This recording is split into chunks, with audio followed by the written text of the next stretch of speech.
여러분 안녕하십니까. 지방자치 30주년 국민이 만드는 나라 진행을 맡은 아나운서 허이루입니다. 안녕하십니까. 안희성입니다. 네, 국민에 의한, 국민을 위한 국민의 지방자치를 꿈꾸고 있습니다.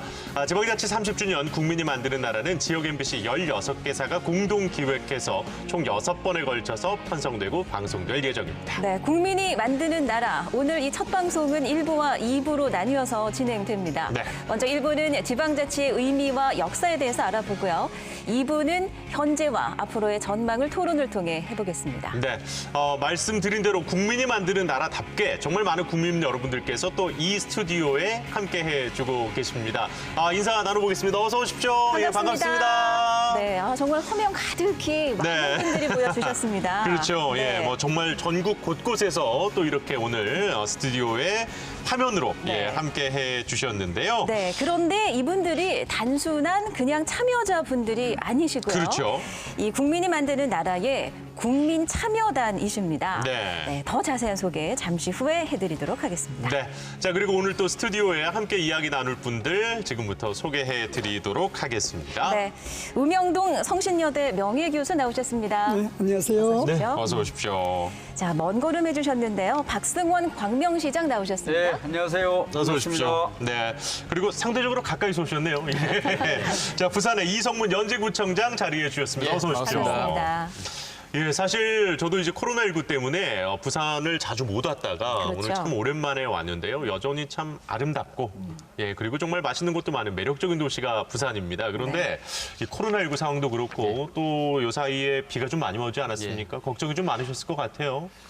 예, 부산도 지금 거리두기 4단계가 계속 연장되고 있는 상황입니다. 그래서 뭐 부산시장님도 그렇고 뭐 저를 포함해서 16개 구군의 구청장님들, 군수님들 다 지금 코로나 대응에 많이 고생을 하고 계십니다. 부산이 네.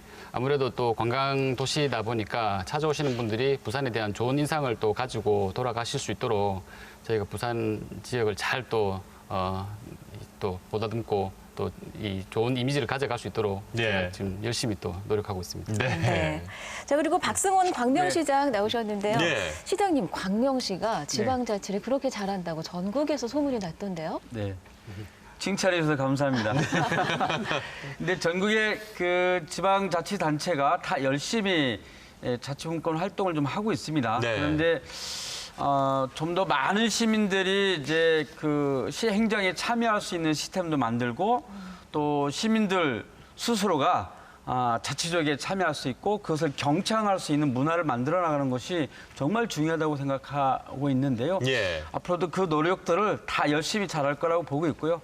더 열심히 하라는 의미로 칭찬을 감사하게 받겠습니다. 네. 고맙습니다. 사실 이 지방자치라는 용어가 우리가 뭐 학교 다닐 때 다 배웠던 얘기입니다. 그렇죠. 예, 그런데 이게 뭡니까? 라고 물어보신다면 또 쉽게 설명하기란 좀 어려울 것 같기도 한데요. 그래서 교수님을 모셨습니다. 교수님, 이 지방자치 조금 쉽게 설명해 주신다면 어떻게 얘기할 수 있을까요? 여러 가지 형태로 설명할 수 있을 것입니다만은 이제 우리들의 그 살림살이, 일상적인 살림살이를 기준으로 말씀을 드려볼까 합니다. 네.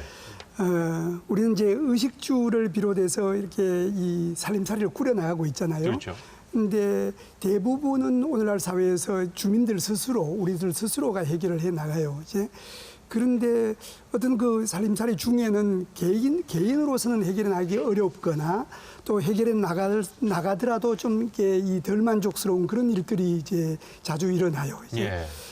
예를 들어 아이들을 키우는데 이제 이 가르치는 문제라든가 이 나가서 뛰놀 수 있는 공간을 마련해 준다든가 뭐 이 길거리 가는데 길이 어둡다라든가 이제 이런 작은 문제들로부터 좀 더 크게 보면은 이게 다른 지역에서 이 못된 사람들이 쳐들어온다든가 예. 이제 안에서 서로 간의 갈등이 일어나서 이렇게 분쟁이 이제 어려운 분쟁이 일어난다든가 이럴 때 어쨌든 이런 문제가 해결이 돼야 살림살이를 꾸려나갈 거 아니에요. 예. 이제 이럴 때 이제 해결할 수 있는 방법은 이제 가족이라든가 친지라든가 아니면 마을 공동체 단위로 해결해 나가는 수도 있어요. 이제 물론 사회와 시대에 따라 조금 정도들은 다르지만요. 예. 그런데 그래도 안 될 때 이제 우리 주민들이 모여가지고 이 자기들의 부담으로 자기들이 뽑아서 이제 정부를 만들어요. 관할 지역을 이제 관할하는 그 정부가 주민들이 만들어서 주민들이 필요로 하는 공공 서비스가 뭔지를 알아가지고 주민들의 책임으로 그걸 공급하는 행위, 생활 과정, 그걸 우리는 지방자치라고 보면은 될 겁니다. 네. 이제 그러니까 그러니까 이런 이렇게- 지방자치가 이루어져야 우리 네. 생활이 온전하게 꾸려지지 않겠어요? 예. 그러니까 짧게 말씀을 이렇게만 들어도 우리 살아가는 데 있어서 지방자치가 얼마나 중요한가를 그렇죠. 알게 되는데요. 예. 근데 정작 지방자치에 대해서 우리 국민 여러분께서는 얼마나 알고 계신지가 궁금했습니다. 네. 그래서 저희가 영상으로 준비해봤습니다.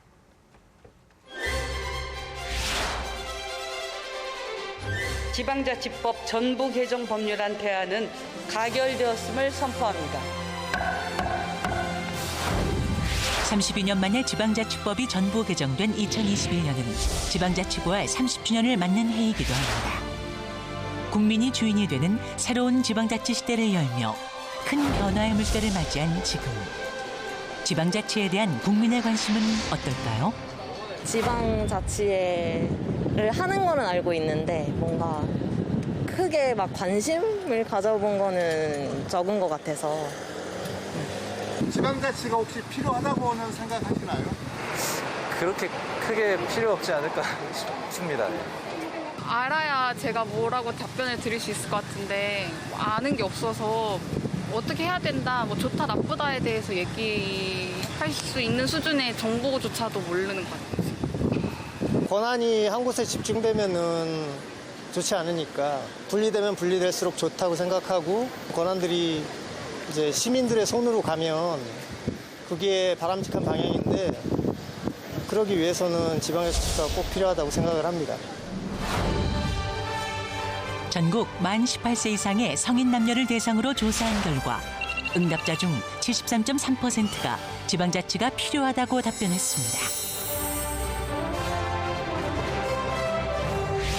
하지만 지방정부에 대한 관심과 신뢰는 아직 부족합니다. 이제 국민과 함께 자치분권을 고민하며 지방자치의 새로운 발걸음을 내디딜 때입니다. 네, 우리 국민들의 이야기를 들어봤습니다. 정보가 너무 없어서 말을 못하겠다 이런 솔직한 의견도 있었고 네. 꼭 필요하다 이런 의견들도 있었는데 어떻게 보셨는지 궁금합니다. 시장님은 어떻게 보셨어요? 네. 보면서 더 잘해야 되겠다 그런 생각도 좀 들었고요. 더 예. 책임감도 좀 느껴집니다. 네, 뭐 구청장님께서는 어떻게 보셨습니까? 예, 주변에서도 사실 많이 들어왔던 얘기이기도 합니다. 오늘 또 방송을 통해서 보니까 한편으로 더 국민의 눈높이에 맞추어서 더 열심히 해야 되겠다 이런 좀 생각이 듭니다. 네, 교수님 어려워서 모르겠다는 의견들도 좀 있었거든요. 그러니까 이 지방자치를 또 관심이 없다라든가 이게 이 몰라서 대답할 게 없다든가 이런 반응을 보면은 참 가슴이 아파요. 예. 그러니까 이 지방자치라는 게 주민들이 필요로 하는 것을 주민들의 부담으로 이렇게 공공 서비스를 공급하는 행위인데 그런 지방자치를 제대로 못 해봤기 때문에 이제 관심을 가질 수가 없는 거죠. 당신들이 책임으로, 당신들이 부담으로 이런 걸 해준다 이런 지방자치를 해봤으면은 이제 관심이 좀 달라지지 않았을까 이런 생각이 듭니다. 예. 그리고 이제 또 아까 이 설문조사 결과를 보면요. 지방자치가 필요하다고 생각하는 국민은 상당히 높았습니다. 73.4%. 그런데 이 신뢰도가 중앙정부에 비해서 지방정부가 2배 이상 낮았거든요. 네, 차이가 많았습니다. 그렇죠. 네. 그렇다 보니까 아무래도 여기에는 이제 지방정부를 또 이끌고 계시는 분들이 계시다 보니까 조금 속상하실 수도 있을 것 같은데 구청장님은 이 결과에 대해서는 어떻게 생각을 하십니까? 저는 그래도 그 두 가지 결과 중에 하나가 지방 정부의 필요성에 대해서 많은 분들이 또 공감하고 계시는 점은 굉장히 고무적인 일이라 생각하고요. 그에 네. 비해서 신뢰 아까 또 관심이라고 말을 하셨는데 그런 부분 좀 낮은 것들은 한번 저희가 좀 더 잘 해봐야 되겠다. 그리고 더 청렴하고 역량 있는 지방 정부의 모습을 보여야 되겠다라는 또 좀 다짐을 해봅니다. 예. 시장님께서는 어떻게 이 결과 어떻게 좀 얘기해주고 싶으세요? 저는 지방정부의 책임도 크지만 저는 시민의 책임도 매우 크다라고 생각합니다. 굉장히 예. 강조를 해주시네요. 우리가 지방자치 역사 30년 왔다고 하잖아요. 예. 그리고 우리는 4년에 한 번씩 매번 투표하거든요. 그렇죠. 시민들 손으로 단체장도 뽑고 시의원 도의원 뽑았으면 책임을 지고 점검하고 확인하고 해야 되잖아요. 잘하고 있는지. 그런 과정에서 시민들이 적극적으로 참여해야지만이 지방자치 제도가 더 활성화된다고 봅니다. 특히나 그 중앙정부와 지방정부를 비교했는데 사실은 우리가 일반 시민들이 접하는 것은 중앙정부에 관련된 여러 가지 정보들을 많이 받고 있지 않습니까? 그렇죠. 언론이나 방송을 통해서. 근데 지방정부에서 하는 일들은 잘 접하지 못해요, 상대적으로. 그러면 지방정부는 아무래도 단위가 작기 때문에 적극적으로 시민들이 각종 위원회에 참여하든지 이런 참여 방식을 통해서 직접적으로 알고 채워 겸하다면 신뢰도가 높아지지 않겠어요? 이 문제를 극복하는 것은 우리 시민들의 책임의식을 가지고 적극적으로 참여하는 것이 저는 굉장히 중요하다고 보고 있습니다. 네.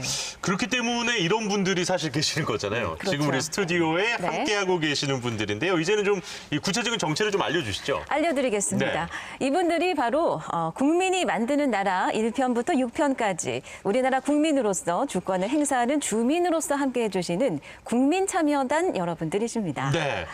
정말로 이제는 국민과 함께하는 지방자치에 대한 이야기 저희가 또 초청을 해드렸더니 흔쾌히 또 응해 주셨습니다. 네. 자, 그렇다면 이 지방자치의 필요성 그리고 지방정부 신뢰도에 관한 의견들 우리 국민참여단께 연결을 해서 직접 의견을 한번 들어보도록 하겠습니다. 네, 자 참여단 여러분 잘 보고 계셨죠? 네. 네.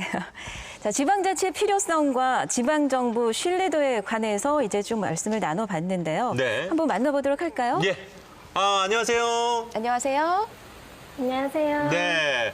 자, 어디에 누구신지 소개 좀 부탁드리겠습니다. 네, 저는 인천 계양구에 살고 있는 권인정입니다. 저는 작년부터 주민자치 활동을 하고 있는데요. 지방자치 30주년 국민이 만드는 나라에 국민의 한 사람으로서 이렇게 함께할 수 있어서 영광입니다. 네. 네. 그렇다면은 지금 일단은 중앙정부와 지방정부 이 두 가지 중에서는 어느 쪽을 조금 더 신뢰하시는 편이세요? 저는 사실 어느 쪽을 더 신뢰한다라고 말씀드리기가 좀 곤란할 것 같습니다. 네. 왜냐하면 TV나 어떤 언론 매체에서 중앙정부에 대한 그 정보들은 실시간으로 주고 있기 때문에 국민들이 신뢰도를 높게 나타냈다라고 생각하고 있습니다. 그에 반해서 지방정부에 대한 정보는 저희가 주민이 직접 찾아보지 않으면 좀 알기가 어려운 이런 시스템이 좀 문제이지 않을까 생각됩니다. 정보 부족을 문제 삼아 주셨네요. 그래요. 그럼 지방자치가 필요하다고 생각하십니까? 네, 저는 지방자치는 필요하다라고 생각합니다. 왜냐하면 지역마다 그 지니고 있는 특성이 다 다르고 나타나는 문제들과 해결 방법도 다 달라야 한다고 생각합니다. 그래서 지역 주민이 주체가 돼서 권리와 책임을 좀 가지고 참여할 수 있어야 그 지역이 특성에 맞는 발전을 할 수 있다라고 생각합니다. 네, 고맙습니다. 이게 지역마다 이제 문제의 차이가 있다 보니까 해결 방법도 달라야 한다라는 또 의견을 주셨는데, 네. 이 부분은 상당히 또 공감이 갑니다. 네, 그리고 무엇보다 주민이 직접 관심을 가지고 적극적으로 임해야 한다라는 말씀은 또 시장님 말씀과도 상통하는 것 같습니다. 그래요. 자, 그러면 또 다른 분을 한 분 더 연결해 보도록 하죠. 네. 자, 나와 나와 계신가요? 계십니까? 네, 안녕하세요. 어디 사시는 누구십니까? 안녕하세요. 지금 오디오가 약간. 네. 네. 자, 소리 잘 한 번만 다시 얘기해 봐 주시겠어요?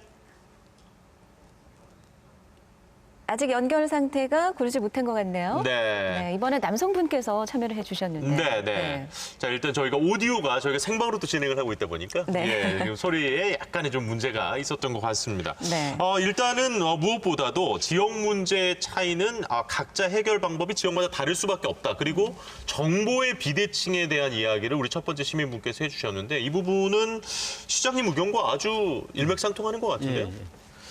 근데 일반적으로 보면 사실은 우리 정보도 매우 공급자 중심이잖아요. 네. 자기가 필요한 정보를 주는데 시민들은 그 필요하지 않은 정보를 일방적으로 받는 경우도 있고 정작 필요한 정보를 못 받는 경우도 있거든요. 근데 기초지방정부 같은 경우는 직접 참여하는 과정을 통해서 이런 정보를 공유하는 것. 이것이 굉장히 중요하다고 생각하고요.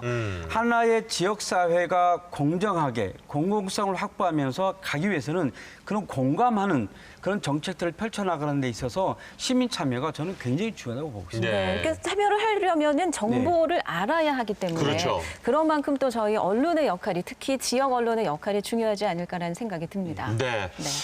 연재구청장님께서는 또 이거 어떻게 이 이야기 들으셨는지 지역마다 조금 문제의 차이가 있고 이 해결 방법 또한 지역마다 달라야 한다라는 의견이었거든요.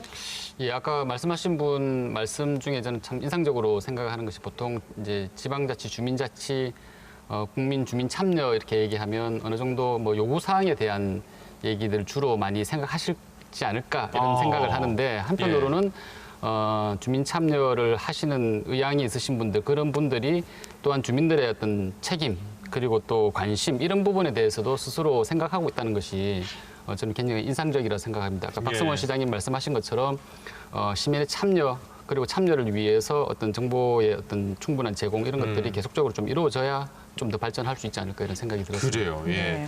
역시 이제 누가 뭐래도 이 국민과 지방 정부 이 모든 것들이 함께 돼야만 지방자치가 잘 이루어지지 않을까 이런 생각이 들었는데요. 그렇다 보니까 우리 오늘 이 시간이 또 우리 국민들의 이야기를 직접 들어보고 또 이제 지방 정부를 함께 꾸려나가시는 분들의 이야기도 들을 수 있어서 큰 의미가 있는 것 같습니다. 자, 그렇다면 우리 이 국민참여단의 가입 방법 좀 안내해 주시죠. 네, 지금도 여러분 참여해서 적극적으로 의견을 내실 수가 있겠습니다. 그렇습니다. 대한민국 국민이라면 누구나 가입이 가능하시고요. 홈페이지 아래 접속하셔서 지방자치를 위한 의견을 남겨주시면 되겠습니다. 그리고 지역 MBC 홈페이지에서도 배너를 통해 접속하실 수 있겠습니다. 네.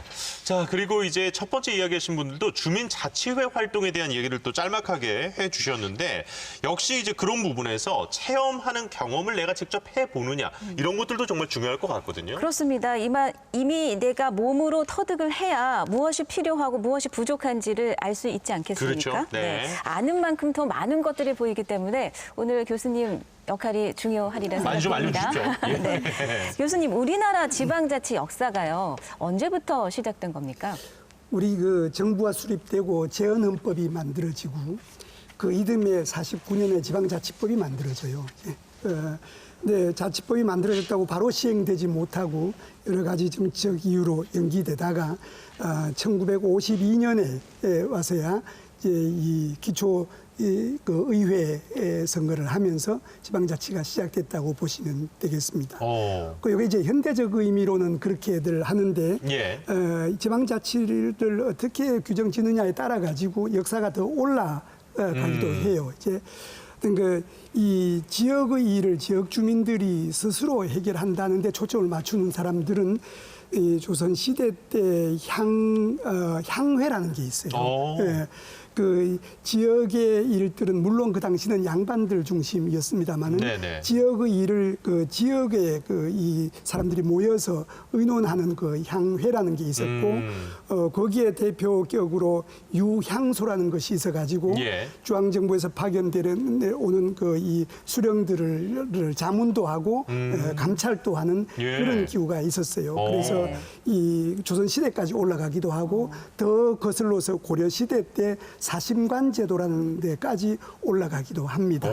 지방자치를 어떻게 규정짓느냐에 따라서 달라지죠. 이제 일단 현대적인 의미로 따지면 48년 얘기를 해주셨는데 그렇습니다.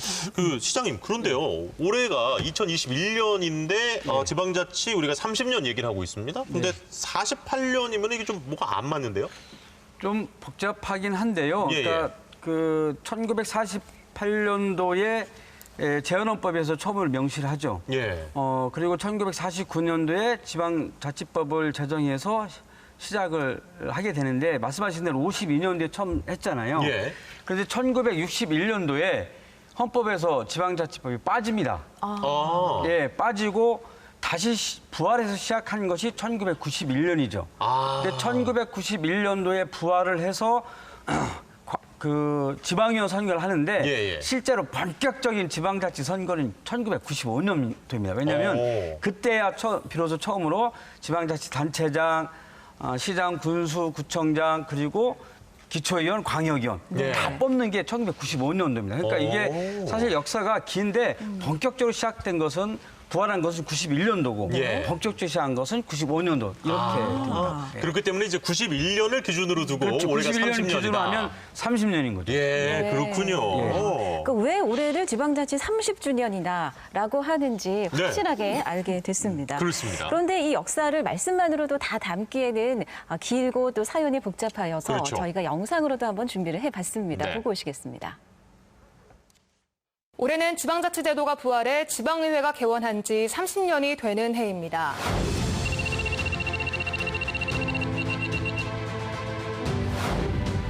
대한민국 지방자치 역사의 시작.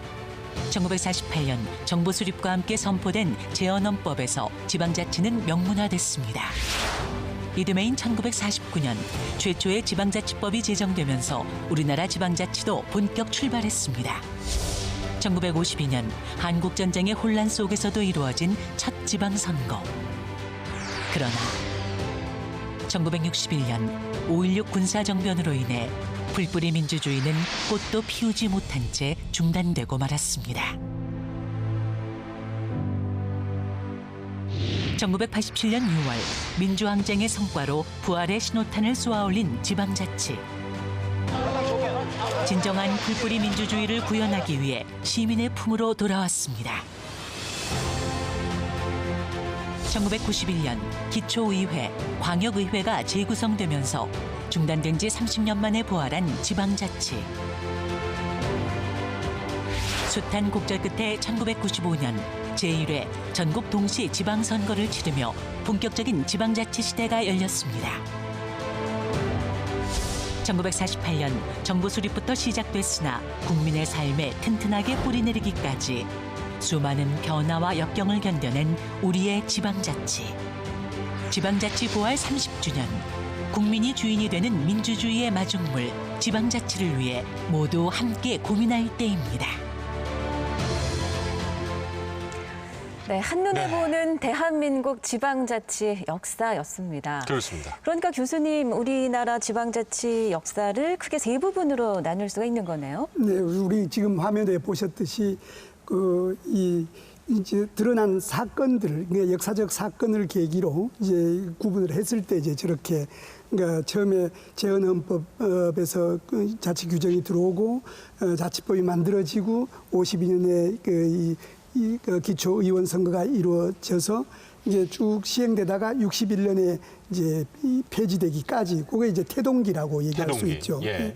그리고 나서 이제 군사 쿠데타에 의해서 그냥 혁명 포고령으로 없애버려요. 예. 없앤 다음에 그게 30년 동안 이제 그야말로 동면기 이제 휴식기가 되지요. 이제 그러다가 이 80년대 중후반으로 넘어오면서 사회 민주화 그 열기에 힘입어서 그러니까 헌법도 바뀌지요. 네.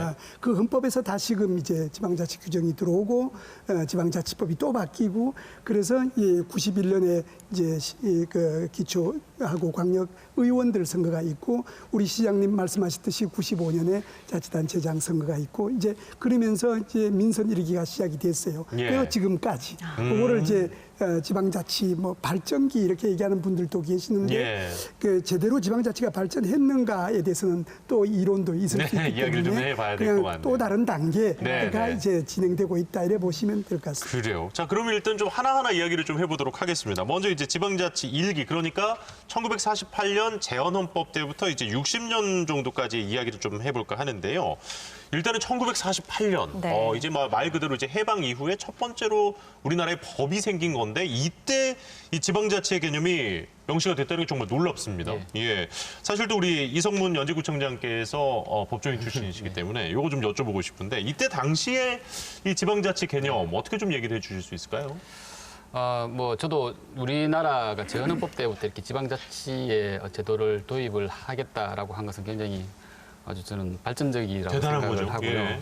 아마 과거에부터 이어내려온 우리 지방자치에 대한 전통이 이 제헌헌법에 좀 녹아 들어간 것이 아닌가 생각합니다. 그래서 제헌헌법에 두 개조 96조와 또 97조 두 개를 두어서 지방자치단체가 그 자치에 대한 행정사무, 또 그다음에 국가가 위임한 행정사무 이렇게 고유사무, 위임사무를 할 수 있도록 이렇게 하고 또한 더 나아가서 고유한 그 입법, 이제 자치에 관한 입법을 할 수 있는 그 조례 제정할 수 있는 입법 제정권까지도 마련을 해뒀고요. 예. 그 이유 또 당연한 거겠지만 지방자치법의 또 제도 설립의 근거, 그다음에 지방의회 설치 근거 이런 것들을 재헌헌법에 이미 다 넣어놓고 시작을 했습니다. 그러니까 사실 우리가 91년을 처음 이 30주년을 기준으로 삼은 게 이 기초지방의회 선거가 이루어졌기 때문인데 근데 말씀해 주신 이 48년도 재헌헌법이 잘 해놓고 정작 지방의회 구성은 안 했단 말이죠. 교수님, 이거는 왜 이렇게 좋게 법은 다 만들어 놓고 실행을 못 했을까요? 그게 이 초대 정부다 보니까 이 국론을 통일하고 국가 건설을 하는데 좀 더 매진해야 되겠다는 그런 생각이 지배적이었던 것 같아요. 그러다 보니까 지방자치가 좀 이렇게 정치적으로는 부담이 됐었겠죠. 이제 그래서 이제 정세가 국내 정세가 불안하다든지 행정 체계가 미비하다든지 등등의 이유를 대면서 자꾸 이제 미루었던 거예요. 아, 그래서 일단은 좀 중앙 집권적으로 가져가고 싶어 했던 거군요. 그렇죠. 그건 이제 정치적인 이유로 이 이념적으로 민주주의적인 발전을 하겠다고 받아는 들였는데 현실 정치 속에서 그걸 그렇게 다양한 목소리를 담아내서는 초기 건국 과정이 좀 어려울 수 있겠다. 이제 이런 판단에서 이제 연기를 시키고 있었어요. 그러고 있는 중에 마침 또 6.25 전쟁까지 일어나니까 그냥 무기한 그냥 연기를 해버리게 된 거죠. 그러면 그렇게 미루어진 지방의회 의원 선거를 1952년에 실시한 거 아니겠습니까? 그렇게 되면 한국 전쟁 중인데 굳이 그렇게 혼란스러운 전쟁 틈에 이렇게 선거를 치를 이유가 있었습니까? 이렇게 보면 되지 않을까요? 그러니까 지방자치법을 만들었는데 이게 이렇게 미루다가 52년도에 전쟁 시에 치렀다. 이것은 그만큼 중요하기 때문에 전쟁 중이라도 치르겠다. 뭐 이런 것이 하나 있을 테고요. 조금 전에 교수님께서 뭐 시간이 짧아서 짧게 말씀드렸겠지만 그 당시에 우리나라 최초로 여소야대가 됐습니다. 여소야대가 되니까 실제로 이승만 정권에서 정권을 유지하는 데 굉장히 어려움이 있었겠죠. 그러니까 이 전쟁 중이지만 이 지방선거를 치름으로 인해서 뭔가 전국 상황을 돌파하기 위한 이런 의도도 좀 있었지 않았을까 싶은 그만큼 상황이 더 절박했다. 자, 그리고 이제 1960년 4.19 의거 이후에 읍면 대표, 읍장, 면장, 뭐 이제 이런 분들까지 선거를 통해서 이제 또 뽑게 됐다. 또 이런 이야기를 우리가 볼 수 있었습니다. 그 1960년도 4.19 의거 뒤에 이제 새로 또 헌법이 개정이 되었는데요. 우리나라 전체 헌법 역사상 굉장히 사실 좀 특이한 이 규정으로 되어 있습니다. 이렇게 그 단체장의 선임은 법률로 정하되 적어도 시, 읍, 면장은 주민이 직접 선거한다라는 규정이 이렇게 들어가 있었습니다. 헌법으로 이제 시, 읍, 면장까지 직접 선거에 대한 규정을 보장을 하고 있었는데 참 좀 복잡한 역사가 있습니다. 이제 그거와 관련해서 56년, 58년 앞에 지방자치법 상으로 시읍면장에 대한 직선제를 했다가 58년에는 또 안 했다가 뭐 이렇게 이제 되다 보니까 아예 이것을 헌법으로 이제 딱 못을 박아 버리자. 이래서 1960년 그때 헌법에 시읍면장 직접 선거제가 들어왔고요. 거기에 대해서 그 지방자치법이 바뀌어졌고 또 지방자치법의 또 특이한 것은 동장, 이장까지도 직접 선거를 한다라고 이렇게 법이 개정이 되었습니다. 물론 이게 실제 현실화되지는 좀 않았던 측면도 있지만 이게 지금 말씀해 주신 게 1960년이니까 아까 이제 교수님께서도 얘기해 주셨는데 61년에 또 이게 한번 바뀌잖아요. 그래서 하여튼 뭐 그 헌법 이게 규정 자체만 지방자치법 규정 자체만 보면 사실은 이 1960년대 지방자치법이 가장 이 풀뿌리 민주주의에 좀 가까운 법이 아니었나 이렇게 생각이 드는데 아쉽게도 1961년도에 이제 5.16 군사정변이 나면서 또 지방의회 다 해산이 되고 폐지가 되고 뭐 이렇게 되었습니다. 그리고 이후에 이제 1972년에 소위 말하는 유신 헌법에서 사실은 그 지방자치법도 그렇고 헌법상의 지방자치에 관한 규정은 늘 존재해 왔습니다. 근데 부칙으로서 조국 통일이 이루어질 때까지 지방의회는 이제 설치하지 구성하지 아니한다 이렇게 부칙으로 이제 해버리는 바람에 그 이후부터는 사실은 좀 이제 30년 정도 암흑기로 가게 암흑기가 된 된 것이죠. 거네요. 그러니까 말씀을 들어보니까 상당히 안타까운 마음이 들지 않습니까? 맞아요. 예. 1960년에 이미 눈부시게 지방자치가 발전할 수 있었는데 그러니까요. 불과 1년 만에 바로 동면기에 휴지기, 정지기에 들어간 거네요. 교수님, 군사정권이 그런데 왜 그렇게 강력하게 지방의회를 해산시키려 했을까요?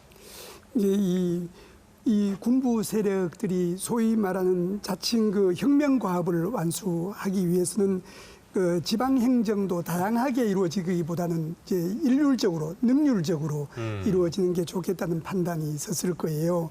그거는 그 이후에 군사 정부에 의해서 이게 그 아주 그 중앙 집권적으로 행해졌던 국가 운영, 경제 개발 5개년 계획 추진 과정들을 보면은 당시 혁명 세력들이 얼마나 효율적으로 국가를 관리하고 싶었던가를 이해할 수 있을 거예요. 예. 그러니까 곧바로 뭐 이렇게 유예 기간도 두지 않고 혁명 포고령으로 없애버리게 된 겁니다. 예. 아하, 그리고 이제 결국 이제 1991년이 돼서 우리가 이제 계속 30주년 얘기를 하고 있잖아요. 기초의회 부활. 이것이 어떻게 보면은 이제 지방자치 역사 3기의 시작이라고 할 수 있을 것 같은데 역시 그 계기는 87 예, 6월 그렇겠죠. 항쟁. 6월 항쟁인가요? 예, 아마 그 뭐 영화도 1987이라는 영화 예. 다 보셨을 텐데 그 영화 배경이 된 6월 이제 민주항쟁을 통해서 이제 민주화가 실현이 되는 과정에서 그러면 여태까지 좀 중단되고 이렇게 암흑기였던 지방자치도 이제 부활시켜 보자 했습니다. 예. 아까도 말씀드렸지만 헌법상의 지방자치에 관한 규정이 없어진 건 아니었습니다. 그렇죠. 사실 72년 이후에 80년도에 전두환 정권 때 또 헌법이 한번 바뀌어졌는데요. 그때는 재정 자립도를 감안해서 순차적으로 한다라고 또 부칙을 만들어놨습니다. 근데 뭐 순차적으로. 해놓고서 사실은 지방자치 제도는 거의 실현을 안 했던 것이었죠. 그래서 예, 이제 1987년 민주항쟁 이후에 이제 지금 현재 우리 이 사회에 적용되고 있는 이 헌법 제정을 하면서 부칙 규정을 싹 다 없애고 또 지방자치법도 새로 이제 전면 개정을 하고 그 법에 따라서 이제 91년도에 일단은 지방의회 선거부터 먼저 하고요. 예. 시장님 말씀하신 것처럼 1995년도에 이제 단체장과 그렇죠. 지방의회 의원 선거를 이제 동시에 이렇게 치러지는 그래서 이제 네. 거의 중흥기를 또 맞이했다 이렇게 볼 수 있죠. 그러니까 돌이켜보면 1991년 그리고 95년이 지방자치 역사에 있어서 굉장히 중요한 예. 변곡점이 된 거거든요. 그러니까요. 시장님 혹시 그때 기억나십니까? 뭐 선거를 치르면서 아니면 참여하시면서 추억담이 있으신지요? 언제요? 91년 아니면 뭐 95년 다 네. 좋습니다. 91년도에는 제가 군대에 있을 때였어요. 그렇군요. 그래서 그때 지금도 기억납니다. 그때 이제 광역위원 선거 투표하고 기초연성 투표하는데 예. 그때 투표 군대 있을 때 했던 기억이 나고요. 오래전 이야기이긴 합니다만 하여튼 다들 처음이라서 처음이라서 하여튼 병사들이 저한테 와서 많이 물어봤어요. 뭘 예. 물어봤어요? 뭐라고요? 누구 찍어야 되냐. 아. 그래서 제가 어떻게 했냐면 당신 마음속에 있는 사람 찍어라. 그 대신 이것저것 따지지 말고 그 사람의 경력, 이력, 뭐 했는지 좀 읽어봐라. 철저하게 보고 예. 읽어보고 해라. 이렇게만 얘기했죠. 예. 그리고 95년도에는 제가 30대 초반이었는데 예. 인천광역시장 선거에 제가 참여했어요. 오. 예, 그래서 그때 유세기획 팀장을 맡아서 했는데요. 예. 그때 제가 처음으로 선거를 이렇게 치르면서 느꼈던 생각이 뭐였냐면 정말 제가 지방자치에 대한 관심을 갖게 된 계기가 그거였어요. 처음으로 지방선거를 치르는데 많은 사람들이 참여하잖아요. 네. 정말 생각도 다르고 근데 굉장히 많은 그 지역에 맞는 정책 그리고 그 여러 가지 이런 만드는 과정에서 곳곳에서 벌어지는 현장의 모습을 굉장히 많이 봤어요. 그리고 저는 결론적으로 네. 선거는 종합예술이다. 종합예술이다. 네, 선거는 종합예술이라 생각을 했어요. 정책, 조직, 홍보 이 과정이 시민들의 이야기를 전체로 듣지 않으면 안 되는 일들이에요. 예. 그래서 저는 지방자치에서 사실 제일 중요한 것은 선거거든요. 네, 굉장히 중요합니다. 네. 아니 근데 지금 생각해 보면은 우리 입장에서는 뭐 시장이라든지 뭐 이런 기초단체장, 광역단체장을 우리 손으로 뽑는 게 너무나도 당연합니다만. 그렇죠. 그렇다면 이 교수님 예전에는 이게 그러면 직선제가 아니었다는 얘기잖아요. 그때는 뭐 어떻게 된 거였어요 이게? 이 단체장을 부활된 이후에는 지금 시장님 말씀하신 것처럼 95년에 처음 이제 이 단체장 선거가 있었고요. 예, 예. 부활되기 이전에 해지되기 동명기 들어서기 전 초기 태동기 그때 이미 단체장 선거가 있었어요. 예. 아까 말씀하셨던 그 56년에는 기초단체장 선거가 있고 그리고 지방자치법이 그 크게 바뀌면서 4.19 이후에 예. 이 광역단체장까지 이제 선거가 이루어졌어요. 그 전에는 임명제지요. 이제 그런 단체장이 이렇게 직선이 되지 않았던 시기는 이제 상급 단체장, 예. 이제 대통령 내지는 도지사가 기초단체를 임명하는 식으로 임명을 해왔던 겁니다. 야, 이게 지금 우리에게 너무 상식 밖의 이야기잖아요. 그러니까 도지사가 시장을 임명하고 네. 뭐 대통령이 도지사를 임명하는 게 이거 당연히 투표해야지. 근데 이 시기까지 오기에는 정말 많은 분들의 노력과 네, 또 희생이 있었죠. 희생이 있었기 때문에 이게 가능해졌구나 네. 이런 생각이 또 들었습니다. 그만큼은 이 지방자치를 소중하게 우리가 지키고 앞으로 더 크게 발전시켜야 된다는 책임감이 느껴지기도 하는데요. 네. 그럼 1991년 그 지방자치가 부활된 이래의 가장 큰 이슈는 무엇이라고 생각하십니까? 교수님부터 좀 91년에 그 민선 선거를 하기에까지 그러니까 87년에 지방자치법이 이 헌법이 바뀌잖아요. 예. 그 헌법이 바뀌는 날이 87년 10월 29일인가 그럴 거예요. 87년. 그래서 그 10월 29일 날 그동안 법률로 유보해놨던 이 자치 조항이 다시 살아나고 네. 그래서 그날을 기념해서 그 말을 지금 굳이 드리는 이유는 그걸 기념해서 우리는 해마다 10월 29일을 지방자치 날이라 해서 요즘도 기념을 하고 있어요.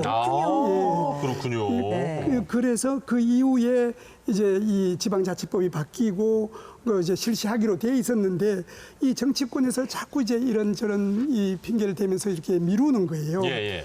그러는 와중에 그 90년 이 1990년인가 3당 합당이 일어나면서 거대 여당이 형성되면서 이걸 그냥 미루는 거예요. 예. 그래서 이렇게 하다가는 관권 선거를 통해서 이 어떤 그 중앙 집권 권력이 연장되겠다. 이제 이래서는 안 되겠다. 이래서 이거를 관건에 의한 정부 지배를 막고 독재를 억제해야 되겠다는 이런 정치적 이유로 이 정당성의 부활의 동기를 찾아요. 김대중 대통령 자서전에 보면은 이게 불뿌리 민주주의라든가 이제 이 민주주의 발전이라든가 이런 이념에도 불구하고 현실적으로는 독재 억제 이 중앙 집권 이 방지 이런 취지로 이렇게 출발을 하다 보니까 지금 질문하신 그 이후의 이슈는 늘 이게 집권이냐, 그러니까 지방자치를 하면서도 중앙의 권력이 이게 집중되느냐, 아니면 지방의 자율권을 줄 것인가, 그 두 가지의 이 경합적인 관계가 항상 이제 이 핵심적인 이슈로 떠올랐던 그러니까 항상 것입니다. 줄타기를 하고 있었군요. 그 당시에도. 네. 그러니까 일단 교수님께서는 87년도 이제 10월 29일이 아주 중요한 변곡점이었다. 네. 또 얘기를 해주셨는데 우리 이성문 연재구청장께서는 어떻게 생각하십니까? 저는 뭐 교수님 말씀하신 것에 약간 좀 대책점일 수도 있는데 아무래도 작년 12월에 이렇게 통과된 전부 개정된 지방자치법 개정안? 이것이 부활 이후에 30년간의 이슈 중에 가장 큰 이슈가 아닌가 이렇게 생각됩니다. 물론 제도도 있었고 직선제를 통해서 지방자치 이 제도가 진행이 됐습니다만 주민 권한에 대한 부분들은 사실은 좀 충분치 못하고 물론 제도적인 부분과 함께 또 주민자치의 영역에서 계속 이 지방자치가 진행이 되어 왔습니다만 이 내용들이 이번에 이제 전부 개정된 지방자치법에는 주민의 권한이 강화되는 부분들이 좀 더 내실화되고 이렇게 명문화됐다는 것이 큰 의미가 있지 않나 생각되고 또 아이러니하게도 그런 점에 비추어 보자면 근 30년 동안에 우리가 정말로 지방자치의 어떤 발전 방향이나 좀 더 활성화를 위해서 특별한 좀 이슈 없이 이렇게 진행되어 온 것은 아닌가 하는 좀 아쉬움도 있습니다. 네. 그래요. 그러니까 일단은 시작보다도 오히려 이제 주민들과 관련된 이야기가 이번에 전부 개정안에 들어갔기 때문에 그게 또 아주 큰 의미가 있다. 네. 얘기를 해주셨습니다. 그럼 시장님은 어떤 이슈를 보십니까? 지금까지의 이슈가 저는 지방 분권이라고 봐요. 그러니까 중앙에 있는 권한을 지방 정부의 권한을 좀 이렇게 나누는 것. 그래서 가장 큰 이슈는 재정 분권이라고 봐요. 재정 그러니까 분권. 지난번에 문재인 대통령께서도 임기 중에 현재 8대2 구조의 그 재정을 이제 7대3 구조로 바꾸시겠다 이렇게 약속을 하셨는데 네. 그 재정분권에 관한 이야기들이 현재까지 가장 큰 이슈고요. 앞으로의 가장 큰 이슈가 되어야 하는 것은 이제는 주민자치라고 저는 생각합니다. 주민자치. 아까도 이제 국민참여연대님께서 말씀하셨던 것처럼 주민들이 스스로 지방자치 조직에 적극적으로 참여하는 주민자치도 활성화시키고 전통적인 자치 조직들도 만들어나가고 이런 것들이 중요하다고 보고요. 근데 정말 미래의 중요한 이슈가 됐으면 하는 바람이 있어요. 얘기해 주세요. 말씀하십시오. 미래의 가장 큰 이슈가 됐으면 하는 것은 진정한 의미의 지방정부입니다. 통합정부. 진정한 의미의 지방정부. 이렇게 가야 되는 거죠. 미국이나 유럽처럼 중앙정부가 외교, 국방, 안보를 책임지고 나머지 우리 삶과 관련된 모든 것은 지방정부가 할 수 있어야 된다고 생각합니다. 그게 가려면 시간이 많이 걸리긴 하지만 이제 누가 저한테 문자 올지 모르겠는데 교육자치 해야 됩니다. 지역 교육장도 주민들이 선출해서 뽑아야 되고요. 경찰자치 하고 있잖아요. 이 기초까지 가져야 됩니다. 그것이 이루어지면 나중에는 경찰, 교육청 그리고 기초자치단체가 통합해서 하는 통합지방정부로 만들어져 가는 것, 이것이 진정한 의미의 마지막 단계에 지방정부가 가야 할 주민자치의 길이라고 생각합니다. 그럼 지금에 비해서 훨씬 더 많은 권한과 사무가 배분이 돼야 되겠네요. 그러려면 역시 지금 가장 먼저 말씀해 주신 재정과 관련된 부분도 아주 중요하겠고요.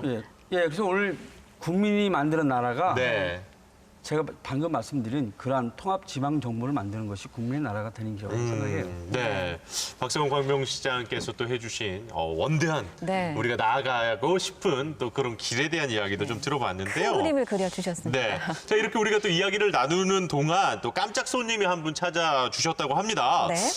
지방자치 얘기에 좀 빠질 수 없는 분을 저희가 또 이 화면으로 모셔봤는데요. 네, 그래서 아주 반가운 손님이십니다. 김수는 자치분권위원회 위원장 연결돼 있습니다. 안녕하십니까? 네, 안녕하십니까? 네. 반갑습니다. 지금 저희가 또 생방송으로 이 지방자치 30주년 방송을 함께하고 있습니다. 오늘 이제 아까도 연재구청장님께서도 얘기를 해주셨는데 작년에 이 국회를 통과한 지방자치법 전부 개정, 이게 정말 중요한 일인데요. 이 간략하게나마 저희 이 내용과 이 의의에 대해서 조금 소개를 해주실 수 있을까요? 네. 우선 또 답변 드리기에 앞서서요. 오늘 지역 MBC 연합이 지방자치 30주년 국민을 만드는 나라를 아주 훌륭한 프로그램을 만들어주신 데 대해서 감사의 말씀을 먼저 드리겠습니다. 고맙습니다. 그다음에 이 프로그램 이름과 지방자치가 너무나 잘 이렇게 조화를 되는 것 같아서 이걸 기획하신 분이 참 좋은 인상을 줬다는 말씀을 드리겠습니다. 네, 그다음에 이미 오늘 세 분의 판넬께서 과거의 지방자치 흐른 역사를 쭉 말씀하셨기 때문에 저희가 조금 중복되지 않나 싶습니다. 1961년 지방자치가 폐지되고 그다음에 91년까지 여러분 잘 아시는 그 민주화 운동이 굉장히 거셌는데요.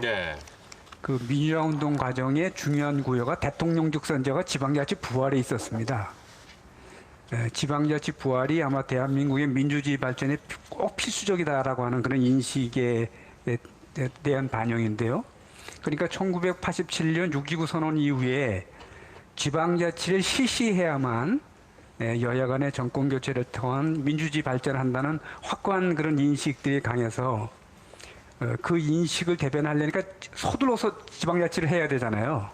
그렇죠. 그때 이제 만들어진 법이 조금 전에 나온 것처럼 1988년 지방자치법인데 지방자치의 완전한 제도를 만들기보다는 그냥 지방자치를 서둘러 하기 위해서 주로 예를 들면 주민에 관한 규정도 굉장히 미흡했고 또 지방정부 내에서도 지방의회 권한은 굉장히 왜소해서 지방자치를 과연 하나 하는 불안전성에 대한 걱정도 많았거든요. 그럼에도 불구하고 일단 시작하자는 거였고 그다음에 30년 지나면서 이제 새로운 필요성을 알게 된 겁니다. 주민의 중요성, 그다음에 지방정부의 완전성, 이제 그거를 반영한 법이 지난해 2020년 12월 9일에 만든 30년 만에 개정안이라고 보고요. 그러니까 가장 중요한 내용은 주민주권에 기초한 주민참여 방안을 극대화했다는 게 가장 중요한 내용입니다. 그러니까 예를 들면 참여 연령을 19세에서 18세로 낮췄다든지 종전에는 주민 발의라는 제도가 직접 조례를 발의할 수가 없었어요.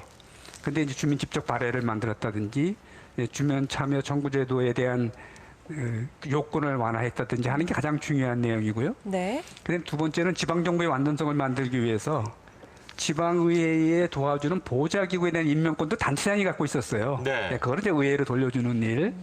그다음에 지방정부의 자치권을 확대하는 일. 그다음에 이제 중앙정부 지방관계가 종전에는 상호관계였는데 이번 지방자치법에 보시면 국가와 지방자치단체는 협력해야 할 의무를 갖고 중앙정부와 지방정부는 협력해서 국정을 수행해야 한다고 하는 국정 가버넌스에 관한 중요성이 많이 반영이 됐어요. 예. 그러니까 이제 우리가 한 30년 만에 지방자치다운 지방자치를 할 수 있겠다 하는 말씀드리고 그다음에 가장 중요한 의의는 주민주권에 의한 주민 참여, 아까 주민의 참여를 많이 강조하셨는데 네. 그게 가장 첫 번째 의의고 두 번째 의의는 중앙과 지방의 상호관계에는 복종관계가 아니라 서로 협력해서 협력적 거버넌스를 수행하는 그런 관계로 변화됐다는 게 중요한 의미라고 봐집니다. 네, 주민주권 그리고 주민 참여에 대한 이야기 또 우리 김순은 자치분권위원장께서 이야기를 전해주셨습니다. 네, 말씀 고맙습니다. 네. 자, 정말 시간이 너무 빨리 가버렸어요. 그렇습니다. 벌써 이제 일부를 마무리해야 될 시간이 다가왔습니다. 네. 그래서 끝으로 짧게 한 말씀씩만 마무리 말씀을 부탁드려야 될 것 같네요. 네. 자, 일단 부장님 오늘 어떠셨습니까? 예, 굉장히 뜻깊은 자리였고요. 오늘 방송 진행하면서 제가 방금 든 이제 아까 김순은 위원장님 말씀을 듣고도 이제 느끼는 것이 오늘 제목이 사실은 국민이 만드는 나라인데 사실 이 제목은 오히려 주민이 만드는 지역 이렇게 해서 우리 지방자치를 좀 더 강화하는 데 노력해야 되지 않을까 이런 생각을 좀 다음 가졌습니다. 방송 제목을 그렇게 지어야 돼요. 교수님도 오늘 정말 많은 이야기들 저희가 많이 공부가 됐습니다. 예. 주민이 만드는 나라를 하려면은 주민이 알아야 되거든요. 이제 먼저 지방자치가 지방정부가 얼마나 중요한가를 이제 알아야 되는 그게 이 교육의 장 오늘 같은 이런 장 아니면은 우리 시장님이 아주 다양한 프로그램으로 이렇게 이 교육의 그 장을 열고 계시는 걸 제가 알고 있습니다만은 그런 식으로 이렇게 지방자치 차원이든 개인 차원이든 이렇게 알아낼 수 있는 자리가 좀 많아지는 게 주민이 만들어야 될지 안 만들어야 될지 그렇게 힘의 동력이 이해와 참여, 교육에 있다 이런 생각이 듭니다. 감사합니다. 끝으로 우리 시장님. 네. 저는 허유로 아나운서님께 이렇게 말씀을 드리고 싶어요.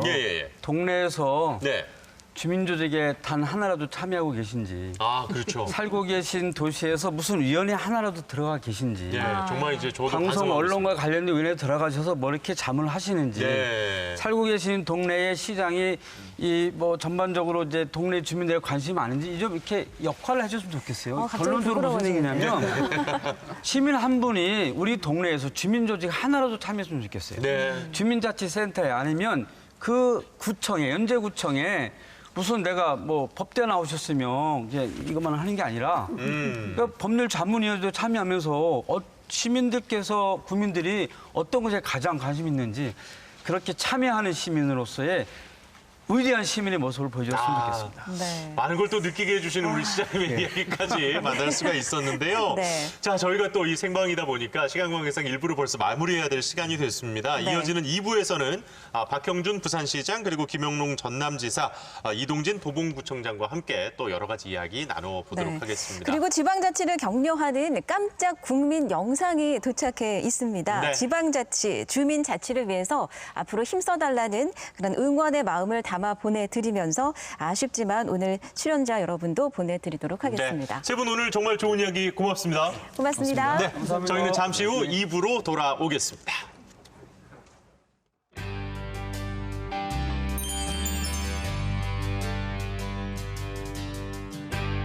안녕하세요. 제가 경상북도 포항 출신인데요. 올해는 진정한 풀뿌리 민주주의를 위해서 지방의회가 부활된 지 30주년이 되는 뜻깊은 해죠. 오늘보다 내일이 더 기대되는 우리 지방자치를 응원합니다. 동력바람 불어오면 곱게 물든 내 장사나. 안녕하세요. 영등포구에 사는 김용림입니다. 10년이면 강산이 변한다고 했잖아요. 근데 지방자치제도가 부활한 후 벌써 3번의 강산이 변했습니다. 김용민도 국민의 한 사람으로서 항상 응원하겠습니다. 안녕하세요. 덕양구 주민 가수 진성입니다. 첫눈이 내리는 날 안동역 앞에서 제 히트곡 안동역에서인데요. 안동역에서의 간절한 마음을 담아 지방자치가 튼튼하게 뿌리를 내릴 대한민국을 기다립니다. 앞으로도 지방자치 더욱 힘써주시고요. 저 진성도 항상 응원하겠습니다. 제가 한국에 온 지는 30년 지났는데요. 굉장히 많이 발전했다고 생각합니다.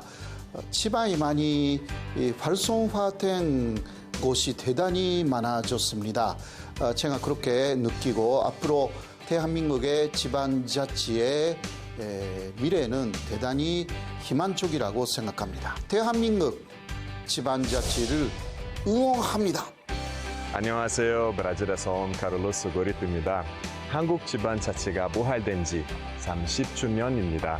나라는 국민부터 시작합니다. 우리 동네, 우리 시에 기울인 관심이 우리나라를 잘 만드는데 가장 중요한 양분이라고 생각합니다. 국민이 원하는 나라를 만들기 위해서는 국민이 원하는 바를 잘 전달해야겠죠. 국민이 만드는 나라, 주문서를 잘 만들어주세요. 짜오. 안녕하십니까, 김보성입니다. 제가 서울에서 살고 있지만 강릉에서 태어났거든요. 지방자치 항상 응원하겠습니다. 지방이 살아야 대한민국이 산다.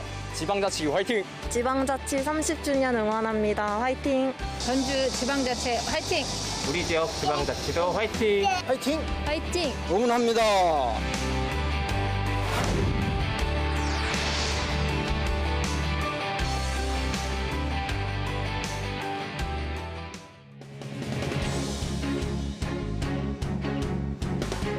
네, 지방자치 30주년 국민이 만드는 나라 이제 2부가 시작이 됐습니다. 네. 자, 1부가 저희 지방자치의 역사와 의미를 찾는 시간이었다면요. 네. 자, 2부는 현재 우리 지방자치의 현 주소 또 문제점을 파악하고 진정한 자치 분권의 길을 모색하는 토론의 시간으로 갖겠습니다. 네, 자 그럼 오늘 함께해 주실 토론자 여러분들 소개해 드리겠습니다. 먼저 김영록 전남지사 나오셨습니다. 고맙습니다. 네, 대단히 반갑습니다. 박형준 부산시장 나오셨습니다. 네, 안녕하세요. 네. 자 그리고 이동진 도봉구청장 자리해 주셨습니다. 네, 어서 오십시오. 이렇게 서울 도봉구에서 이렇게 부산까지 오셔서 지방자치 토론을 한다고 하니까 정말 지방자치하는 실감이 나는 것 같습니다. 네, 새벽에 왔습니다. 네. 네. 어떻게 도봉구 지방자치는 안녕하십니까, 구청장님? 뭐 잘 되고 있다고 생각합니다. 네. 사실 또 이제 지방자치 프로그램을 통해서 영호남이 또 이렇게 만나게 되셨습니다. 지금 이제 우리 김영록 전남지사께서도 역시 뭐 코로나 상황부터 해서 워낙 좀 바쁘시지요? 어떠십니까, 지사님? 네, 코로나 상황도 바쁩니다만은 그간에 이제 태풍이 있어서 좀 걱정됐는데 예. 큰 피해가 없어서 다행히 오늘 참석하게 돼서 우리 MBC에서 이런 자리를 마련해 주신데 정말 깊이 감사의 말씀을 드립니다. 네, 오늘 좋은 말씀 기대하겠습니다. 그렇습니다. 네. 그리고 박형준 부산시장께서는 또 이제 취임해서 정말 바쁜 시정을 펼치고 계시는데 그 학자나 시민의 관점에서 볼 때와 또 지금의 입장은 다르실 것 같습니다. 어떠신가요? 네, 그렇습니다. 제가 학자도 하고 또 지방분권 운동도 했었는데 그러셨죠? 예. 지난 20여 년 참 많은 진전도 있었지만 제가 실제 시정을 맡고 보니까 아직 가야 할 길이 참 멀다. 우리가 진정한 자치와 분권 균형 발전의 시대를 열지 않으면 지금 대한민국 전체가 사실은 위태로운데 그것을 위해서는 과감한 좀 혁신이 필요하다. 이 자치와 분권 균형 발전 영역에서도 이런 걸 아주 절감하고 있습니다. 예. 사실 또 이렇게 주민들을 가장 가까이에서 만나는 분들이잖아요, 이분들이. 그렇습니다. 예. 네, 그래서 지방자치단체장들을 모시게 됐는데요. 네, 그래서 이분들을 모시고 저희가 어떤 주제를 가지고 토론을 하면 좋을지 네. 솔직히 고민이 좀 많았습니다. 맞아요. 예, 그래서 이 지방자치의 현황과 문제점에 대해서는 워낙 또 좀 광범위할 것 같아서 저희가 좀 범위를 줄여봤습니다. 네.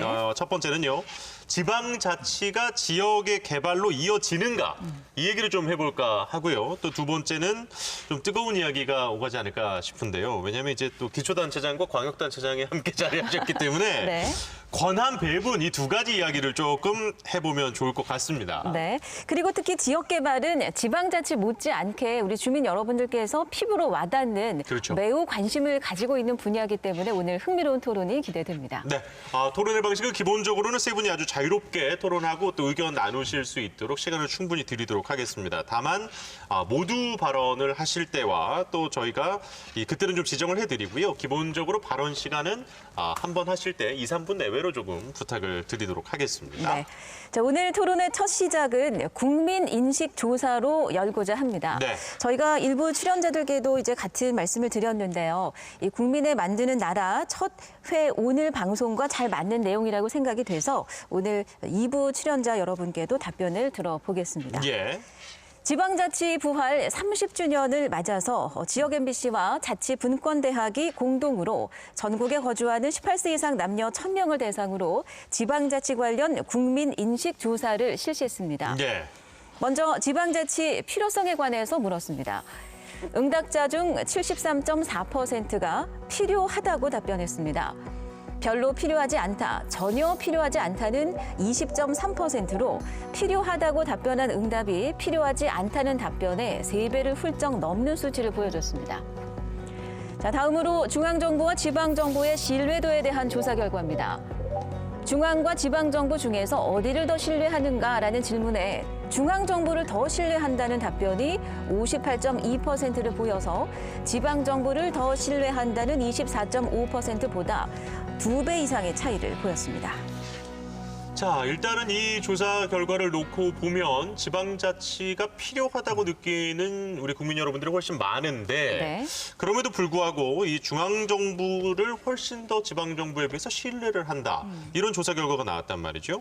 이 지방자치에 대한 국민들의 인식이 왜 이렇게 됐을까? 먼저 우리 이동진 도봉구청장님 어떻게 생각하십니까? 이 결론에 대해서. 네, 조금 난처한 질문 같은데 그 질문 두 분이 좀 해주셨으면 좋겠는데 이왕 저한테 말씀하셨으니까 사실 우리나라의 중앙 집권형 국가의 이 역사는 사실은 조선왕조 시대부터 시작됐지 않습니까? 예. 600년 역사인데 그런 중앙 집권적 역사에 비해서 지방자치 역사는 이제 불과 30년에 불과한 상황인데 그런 측면에서 보면 정부와 중앙정부와 지방정부를 직접 비교해서 어느 것을 신뢰하느냐라고 물어본다면 당연히 중앙정부에 대한 신뢰도가 높아야 당연한 것이죠. 저는 그렇게 생각하고요. 다만 이제 제가 최근에 확인한 바로는 한국행정연구원이라고 하는 공공기관이 있는데 거기에서 매년 사회통합 실태조사라는 것을 합니다. 예. 그 조사 결과는 국가 승인 통계로 반영이 되는데요. 최근 3년 동안의 그 공공기관에 대한 신뢰도 조사를 매년 해왔는데 예. 4점 척도입니다. 여기에서 보면은 제일 낮은 게 예상하시다시피 국회고요. 1.9 정도가 나옵니다. 네. 국회요. 예. 중앙정부가 2.4 그리고 지방정부는 2.6입니다. 다른 결과죠. 네. 그러네요. 그런 측면에서 보면 직접 비교를 할 때는 중앙정부에 대한 신뢰가 높을 수밖에 없는데 개별에 대한 신뢰도의 측면에서는 지방정부가 높았다라는 것은 매우 의미 있는 시사점이 아닌가 싶고요. 다만 국민이 기대하는 만큼의 어떤 신뢰성을 확보하기에는 아직은 좀 미흡한 점이 많다. 그런 측면에서 좀 더 노력해야 되지 않겠는가.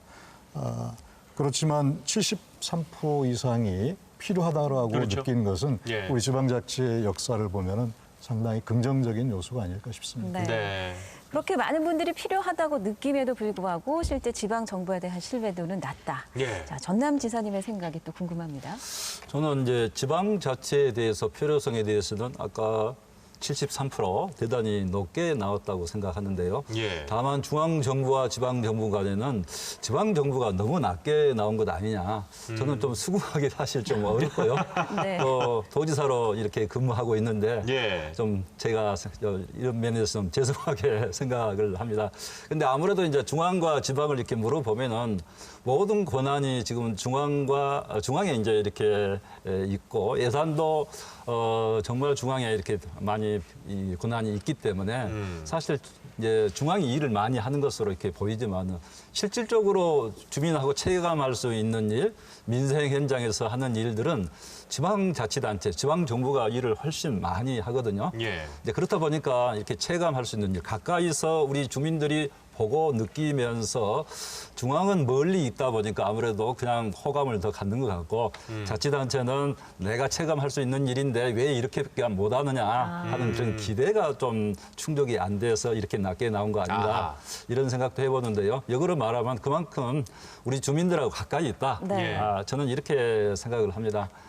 예를 들어서 지금 코로나 상황에서도 정말 지방자치단체 일선 시군구가 열심히 뛰고 이렇게 해주기 때문에 빠른 대처가 가능한 것이거든요. 그래서 그런 면에서 보면은 우리 일선 시군구의 노력이 대단히 크다고 생각하고 우리 국민들께서 더 폭넓은 사랑과 성원이 필요하다 이렇게 생각을 합니다. 그러니까 아무래도 이제 권한 자체는 좀 중앙 정부가 좀 더 많고 그다음에 이제 직접적으로 내가 서운할 만한 것들이 지방 정부가 좀 많다 지금 이런 얘기를 전남지사께서는 또 해주셨어요. 네.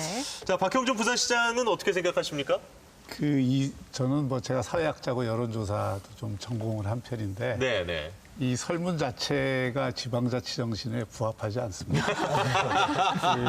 네네네. 왜 그러냐면 아까 이 청장님도 말씀하셨지만 질문을 거꾸로 대한민국이 더 중요하냐 부산이 더 중요하냐 이런 질문을 한다면 당연히 대한민국이 더 중요하다고 대답할 거예요. 네. 국민들 인식 속에 이미 힘이 어디에 있는가, 정책의 우선적 결정권이 어디에 있는가에 대한 인식이 바탕에 깔려 있는 겁니다. 예. 그게 단순히 그냥 신뢰라는 거는 굉장히 다양한 그 요소들을 포함하고 있는데 이렇게 단순 질문에 대한 답으로 중앙정부가 지방정부보다 더 신뢰를 높다. 받고 있다 이렇게 평가하는 건 좀 위험할 것 같고요. 오히려 그 앞에 질문. 지방자치가 필요한가 필요하지 않은가. 네. 필요라는 건 내 개인의 구체적인 요구와 직결되어 있는 부분이잖아요. 그렇죠. 그런 면에서 필요성이 72%, 73% 뭐 이렇게 나오는 것은 이 지방자치를 굉장히 중요하게 생각을 하고 있고 이걸 계속 발전시켜야 된다라고 하는 생각을 대부분의 국민들이 갖고 있는 거죠. 문제는 그런 요구에 비해서 현재의 어떤 이 그 지방정부의 현실이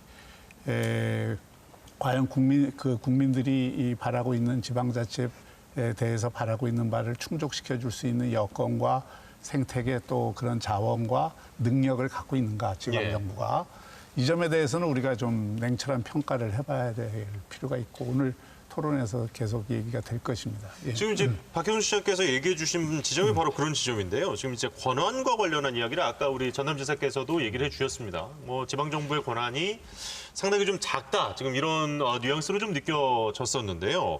그런데 사실 이제 지역 일을 결정하고 뭐 예산 배분하고 이런 이제 권한이 다 중앙정부에 있다고 얘기를 해주셨는데 말씀해 주신 대로 지방정부가 정말 많은 일들을 지금 하고 있지 않습니까? 근데 권한 없이 일을 한다. 시청자 여러분들께서 바로 이해하시기는 좀 어려울 것 같은데요. 어떻게 생각하십니까? 네, 굉장히 날카로운 질문이신데요. 네, 실제 지방에서 일을 많이 하기는 합니다. 그런데 민생 현장 일을 많이 하는데 어떤 결정 권한이 최종 결정 권한이 지방에 있지 않다는 거죠. 그러니까 결국 일을 하기 위해서는 돈은 중앙에 가서 많은 또 로비도 해야 되고 설명도 해야 되고 예산 확보랄지 여러 가지 노력을 해야 되고요. 마찬가지로 일선 시군구는 도에 와서 또 중앙까지도 가서 이렇게 많은 부탁을 하고 또 읍소도 해야 되는 실정으로 있습니다. 그렇기 때문에 그런 결정 권한이 지방에 많이 없다는 것이거든요. 예를 들어서 제가 이제 시도지사 3년 좀 넘었습니다만은 이제 국회에도 있었고 중앙 정부에도 근무했고 지방에도 근무했는데요. 정말 도지사 하면서는 어떨 때는 너무 가슴이 답답해요. 모든 일을 중앙에 가서 결국 여러 가지 협의하고 또 건의하고 이렇게 해서 또 필요할 때는 쟁취한다고까지 표현해야 되나요? 그렇게 하지 않으면은 일이 하기가 어렵기 때문에 그렇습니다. 예를 들어서 지금 우리나라 해상풍력 사업이 대단히 재생에너지 앞으로 에너지 전환 시대에 대단히 중요하지 않아요. 근데 이런 해상풍력에 관한 권한은 다 중앙정부에 있어요. 그래서 전라남도가 지금 열심히 뛰고 있는 것은 지역 주민들을 잘 이렇게 설득해서 하도록 하는 일, 그다음에 이익도 공유해서 이렇게 하도록 하는 일인데 그 최종 결정권은 사실은 중앙에 있지만은 지방이 나서지 않으면 또 일이 안 됩니다. 왜냐하면은 주민들하고 같이 설득하고 그렇죠. 또 일을 지방 실정에 맞게 해야 되는데 네네. 그런 일들을 하기 위해서는 도가 나서야 되지만은 실제 권한은 중앙에 많이 있다. 아, 그리고 이제 지금 얘기해 주신 부분 중에 아주 중요한 부분이 재정분권과 관련한 부분인데 이 부분은 좀 서로 하실 이야기들이 많으실 것 같아서 잠시 후에 조금 길게 네. 요 얘기는 일단은 따로 한번 나눠서 이야기를 좀 해보도록 하고요. 네. 한마디로 이제 더 작은 지방정부일수록 계속 위에 이제 아쉬운 소리를 좀 해야 된다. 이렇게도 좀 저는 들렸습니다만은 네. 일단은 다른 분들 생각도 좀 들어봤으면 네, 좋겠네요. 그러니까 현실적인 일은 지방 정부에서 많이 하는데 권한이 축소가 돼 있고 최종 결정 권한이 중앙 정부에 있다는 말씀을 광역 단체장의 입장에서 해주신 거고 구청장님은 이제 기초 단체장이시니까 또 입장이 어떻게 다르신지 또는 같으신지 궁금합니다. 네, 권한의 문제를 접근할 때는 이제 자기 결정력의 측면에서 이제 봐야 된다고 생각하고요. 중앙정부와 지방정부 간의 권한의 문제는 단지 누가 더 권한을 많이 갖느냐 하는 측면이 아니라 이 주권재민이라고 하는 측면에서 헌법적 가치를 실현하는 것이다라고 생각합니다. 예. 그러니까 권한을 더 나눌수록 사회가 민주주의 사회로 가는 것이거든요. 지금은 그럴 때가 되지 않았느냐라는 생각이고요. 중앙정부와 지방정부 간의 권한의 배분 문제와 마찬가지로 광역지방정부와 또 기초지방정부 간의 권한의 문제도 우리가 심각하게 고민해야 될 때가 온 게 아닌가라고 생각합니다. 네. 오래된 관행 그리고 그 조례라고 하는 그런 입법적 조치를 통해서 기초지방자치단체를 광역지방정부가 그 권한을 말하자면 어떤 경우는 침해하기도 하고 매우 제한적으로 인정하는 그런 케이스들이 상당히 많습니다. 예를 들면 자치구가 사업을 하는데 60억 이상의 사업 규모가 되면 예. 서울시에 투자 심사를 받아야 됩니다. 60억 부산시에 이상이요? 예. 투자 심사를 받아야 됩니다. 지금의 60억이라고 하는 것은 과거에 비하면 상당히 큰 예산이지만 큰 게 아니거든요. 그리고 자체 100% 구 예산을 가지고 하는 사업이라 할지라도 문화체육시설의 경우나 이런 거는 100% 우리 구 예산을 가지고 하더라도 예. 시에 심사를 받아야 돼요. 그러니까 그런 문제에서 구에서 마음대로 못 한다는 말씀이시죠? 그렇습니다. 심지어는 가로수 수종 개량하는 것도 네. 시의 심사를 받아야 돼요. 이건 너무나 행정력 낭비다라는 생각이 들고요. 예를 들면 이제 건축법에 21층 이상 그리고 10만 제곱미터 이상은 시도지사가 건축 허가를 하게 되어 있습니다. 그 예. 밑에는 그 아래에는 시장군수 구청장이 허가를 하게 되어 있죠. 예. 하지만 실질적으로는 5층 이상 1000제곱미터 이상이면 시에서 경관 심의를 받아야 됩니다. 실질적인 이 건축 허가의 권한을 이거는 경관 심의라는 이름으로 제약을 하고 있는 거거든요. 사실은 법령의 제한과 더불어서 광역자치단체 조례에 의한 제한 이런 두 가지 이중적 제한이 있어서 이런 것들은 가능하면 현실에 맞게 좀 개선이 됐으면 좋겠다. 지금 말씀해 주신 부분은 광역정부에 있어서도 이건 행정력 낭비인 것이거든요. 그러니까 이제 서울시의 지금 케이스를 지금 얘기를 아닙니다. 해주신 거죠? 서울시만의 문제가 아니라 예. 광역시의 경우는 대부분이 다 똑같습니다. 이거 광역시장님 얘기를 들어봐야겠는데요. 서울시장님이 안 계셔서 좀 그렇습니다만. 똑같죠. 네. 그거는 지금 이 청장님 말씀이 굉장히 일리가 있는 말씀이에요. 네네. 근데 그 문제를 짚기 전에 바로 요 지점에서 이 자치분권 문제와 균형 발전 문제가 이게 이제 함께 투 트랙으로 함께 가해줘야 되는 문제거든요. 근데 이미 지금 이 청장님께서는 서울시와 자신의 문제로 이걸 인식하잖아요. 네. 근데 대부분 지방정부는 수도권과 비수도권의 문제로 인식합니다. 또 중앙정부와 지방정부의 문제로 인식을 해요. 이 간극이 어디서 나오느냐. 사실은 수도권에 이게 모든 이 인력과 자원과 또 이 기업이 집중되다 보니까 중앙정부에 대한 불만은 수도권에서 별로 가질 게 없어요. 그런데 지방정부로 내려올수록 이 수도권과 비수도권의 격차라는 게 대한민국을 좀 먹고 있다고 생각을 하거든요. 그런데 이 권한을 어디로 내려보낼 건가?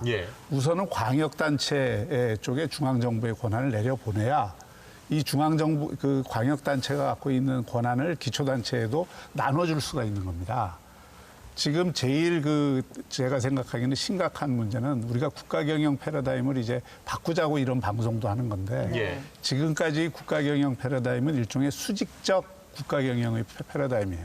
그게 우리나라가 오랫동안 가지고 있었던 발전 국가라고 하는 모델.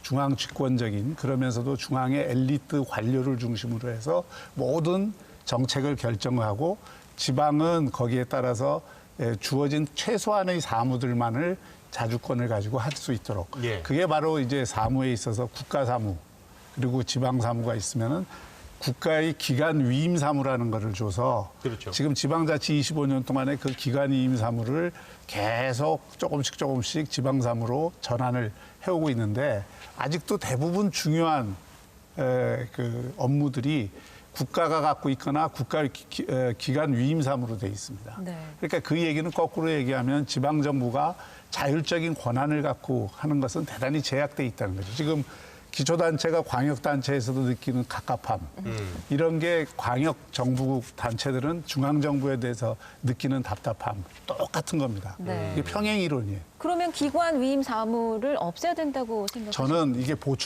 지방자치의 보충성의 원리라는 게 그것이거든요. 그렇죠. 국가사무가 아닌 것은 다 지방사무로 과감하게 넘겨줘야 되는 겁니다. 그게 헌법 정신에도 맞는 거죠. 재원도 그 같이 시하고 도하고 관계는 좀 다른 것 같아요. 광역시하고 도하고 달리. 예. 우리 전라남도 같은 경우 예를 들면은 21만 평방미터 이상 건축 허가 21층 이상, 아까 예. 참 10층 21층 이상, 10만 평방미터 이상 이런 부분 다 일선 시군에서 하고요. 경관 심의를 하더라도 굉장히 지도적인 측면에서 경관 심의를 하고 있습니다. 그래서 자율권을 많이 주고 있어요. 그래서 예. 도봉구청도 좀 필요하시면 전라남도로 오시면 되지 않겠느냐 이렇게 생각하고 있고요. 아니, 근데 한 가지 더 말씀드릴게요. 예. 말씀. 그래서 도단이 아까 지금 권한이 지금 많이 와야 중앙에서 와야 시군구로 줄 거 아니냐 말씀을 예. 하셨는데 예를 들면은 이제 중앙 정부의 특별 행정기관들을 많이 설치돼 있어요. 예를 들어서 이제 지방국토관리청 또 지방환경청, 또 지방해양수산청, 또 중소기업 벤처 지역 중소벤처기업청 예. 이렇게 있어가지고 특별행정기관들이 지방행정들을 실제로 수행을 하기 때문에 이 시도에서 할 수 있는 일들이 많이 제약이 됩니다. 중복도 되고 예. 외국 경우에는 지방이 할 일, 중앙이 할 일이 명확히 구분되어 있어요. 그런데 우리 나라는 그런 게 제대로 중복되어 있고 권한이 오히려 중앙에 더 많이 특별행정기관이 행사하는 예산도 많고 그렇게 해서 도의 권한을 많이 지방자치를 많이 제약을 하고 있습니다. 그래서 아까 박영준 시장님 말씀처럼 중앙에서 많이 권한을 도에 시도에 내려보내줘야 되는데 이 부분이 참 어려운 것 같아요. 그래서 정부가 최근에 지방 이양 일괄법을 만들어서 했음에도 불구하고 예. 아직도 갈 길이 멀다 이렇게 생각하는데요. 이런 부분에 있어서 우리 도봉구청장 말씀에 저는 충분히 동감을 합니다. 자, 일단 세 분 얘기를 좀 들어보니까요. 박형준 시장님 얘기도 그렇고 일단은 이 권한을 내려보낸다. 그리고 권한을 이제 광역단체든 기초단체든 준다는 거 바꿔 말하면 그걸 수행할 수 있는 돈이 필요한 거 아니겠습니까? 그렇게 되면 이제 결국은 또 재정분권과 관련된 이야기로 이어질 수밖에 지금 없는 상황인 것 같은데 거기에는 이제 균형 발전 얘기를 하셨으니까 그 부분까지 좀 함께 얘기를 좀 듣고 싶습니다. 아무래도 이 수입이 많고 좀 더 부유한 기초단체가 있을 거고요. 상대적으로 수입이 좀 떨어지는 기초단체가 있겠죠.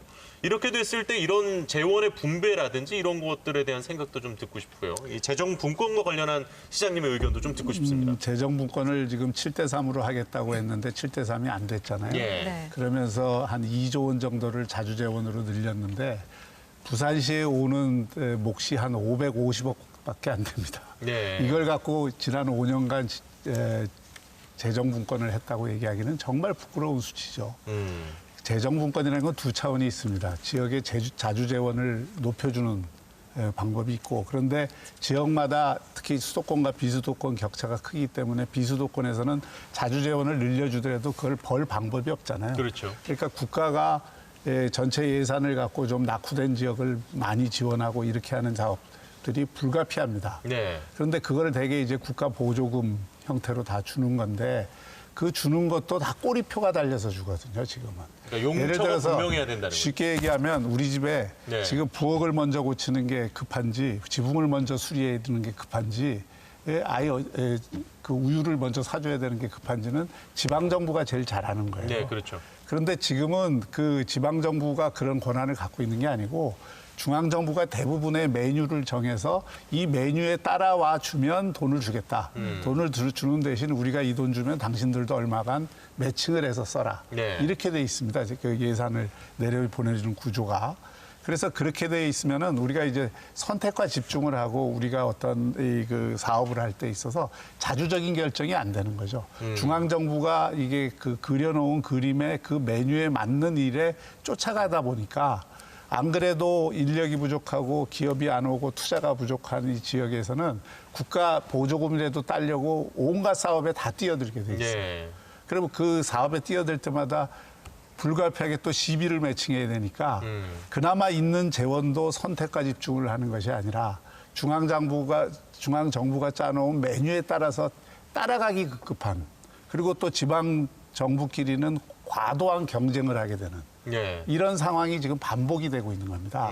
이런 과정이 반복되면서 지금 자치분권한 지 25년, 균형발전 떠든 지 20년이 지났는데도 수도권과 비수도권의 격차는 줄어드는 게 아니라 점점 더 강화되고 있고 예. 이 상대적 격차 문제는 대한민국 발전을 지금 가로막고 있는 요소고 인구의 거의 3분의 2가 사는 지방이 경제적 공정의 가치라는 측면에서 공정한 대우를 못 받는 국민들이 되게 만드는 요인이 되고 있어요. 그래서 이 문제를 극복하는 건 우리가 지금 뭐 중앙정부가 권한을 요만큼 더 달라 이렇게 자꾸 우는 소리 하는 게 중요한 게 아니라 예.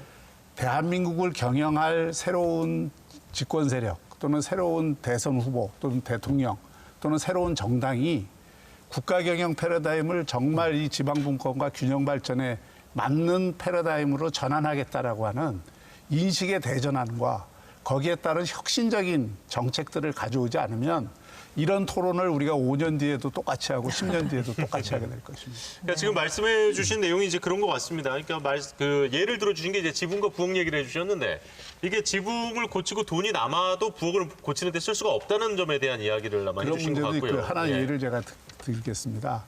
부산시를 관통하는 이 그 부산시 지역을 그 도심을 개발하는데 제일 문제가 되는 게 철도입니다. 예. 도심 철도 옛날에 놓은 거. 이게 다 도심을 가로지르고 있기 때문에 이걸 지하화하거나 다른 방식으로 변형을 해야 도시가 전체적으로 발전을 할 수가 있어서 문재인 대통령도 공약하셨고 총선 민주당 공약이기도 하고 지난 보궐선거에서 여야가 다 공약을 한 건데 네. 그걸 국토부에서 심의하면서 이거 해주면 다른 지역도 똑같이 해줘야 되니까 못 해준다는 거예요. 논리가. 그러면 만약에 이 예산을 그 교통망이나 그런 도심 개발 예산을 자주재원을 주면 어떤 지역은 철도를 지하화하는 게 급하고 어떤 지역은 항만을 수리하는 게 급하고 어떤 지역은 부두를 개발하는 게 급하고 공항을 만드는 게 급하고 이것을 결정을 할 수가 있잖아요. 근데 그런 게 안 되는 그 차원에서 전부 중앙정부가 일일이 간섭을 해서 되니 안 되니를 결정하니까 핵심 사업을 못 하는 겁니다. 그래서 이런 선택과 집중이 불가능해요 만드는 여건을 가지고서는 지방정부가 정말 특성화된 그런 발전을 하기가 대단히 어렵다는 거죠. 근데 지금 아마 제가 볼 때는 구청장님이나 우리 전남 지사님께서 들으실 때는 이 역시도 광역 특히 이제 좀 그래도 여유 있는 부산이라는 큰 이 광역단체장에 좀 여유 있는 얘기처럼 느껴지실 수도 있을 것 같다는 생각이 저는 솔직히 좀 들었거든요. 네. 상대적으로 실제로 느끼시나요? 저희들은 사실은 부산을 보면 굉장히 부럽게 생각하죠. 그러니까 그러실 것 같다니까요. 그런 가운데서 부산도 이렇게 어렵다. 네. 그리고 정말 균형 발전이 필요하다고 이렇게 하소연한다고 하는데 저는 거기에 정말 100% 공감을 합니다. 사실은. 그러면은 우리 같은 전라남도 같은 농촌 지역에 많은 지역, 또 경북 같은 지역, 전라북도, 강원도 이런 지역은 얼마나 이게 어렵겠어요. 그래서 문재인 정부에 와서 1단계 재정 분권을 하면서 지방 소비세를 8.6조를 늘려줬어요. 예. 그리고 최근에 이제 2단계 재정 분권 한다 해서 4조 6천억을 이렇게 늘려줬는데 한 13조 되죠. 그렇지만은 이 13조 정도 가지고는 지방의 어떤 지역 균형 문제, 재정 분권 문제를 해결할 수가 없는 거죠. 그런데 이제 기획재정부랄 때 예산 당국은 자꾸 지방이 너무 많이 내려가는 것을 엄청나게 걱정을 많이 하고 또 거부감을 좀 갖고 있습니다. 중앙에 있는 분들은 대체로 그래요.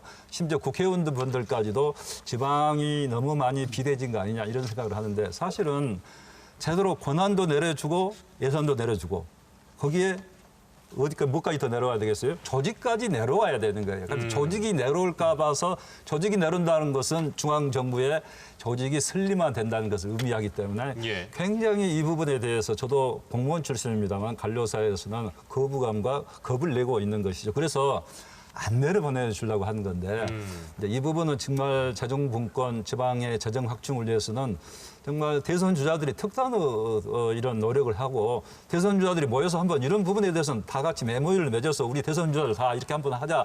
그래서 국민적인 인식의 전환이 될 수 있는 그런 계기가 좀 있어야 된다 생각을 해요. 그렇게 해서 지방 재정을 막 대폭 확충해줘야 된다고 생각하고요. 그래도 이번에 이제 정부가 진일보한 게 하나 있는데요.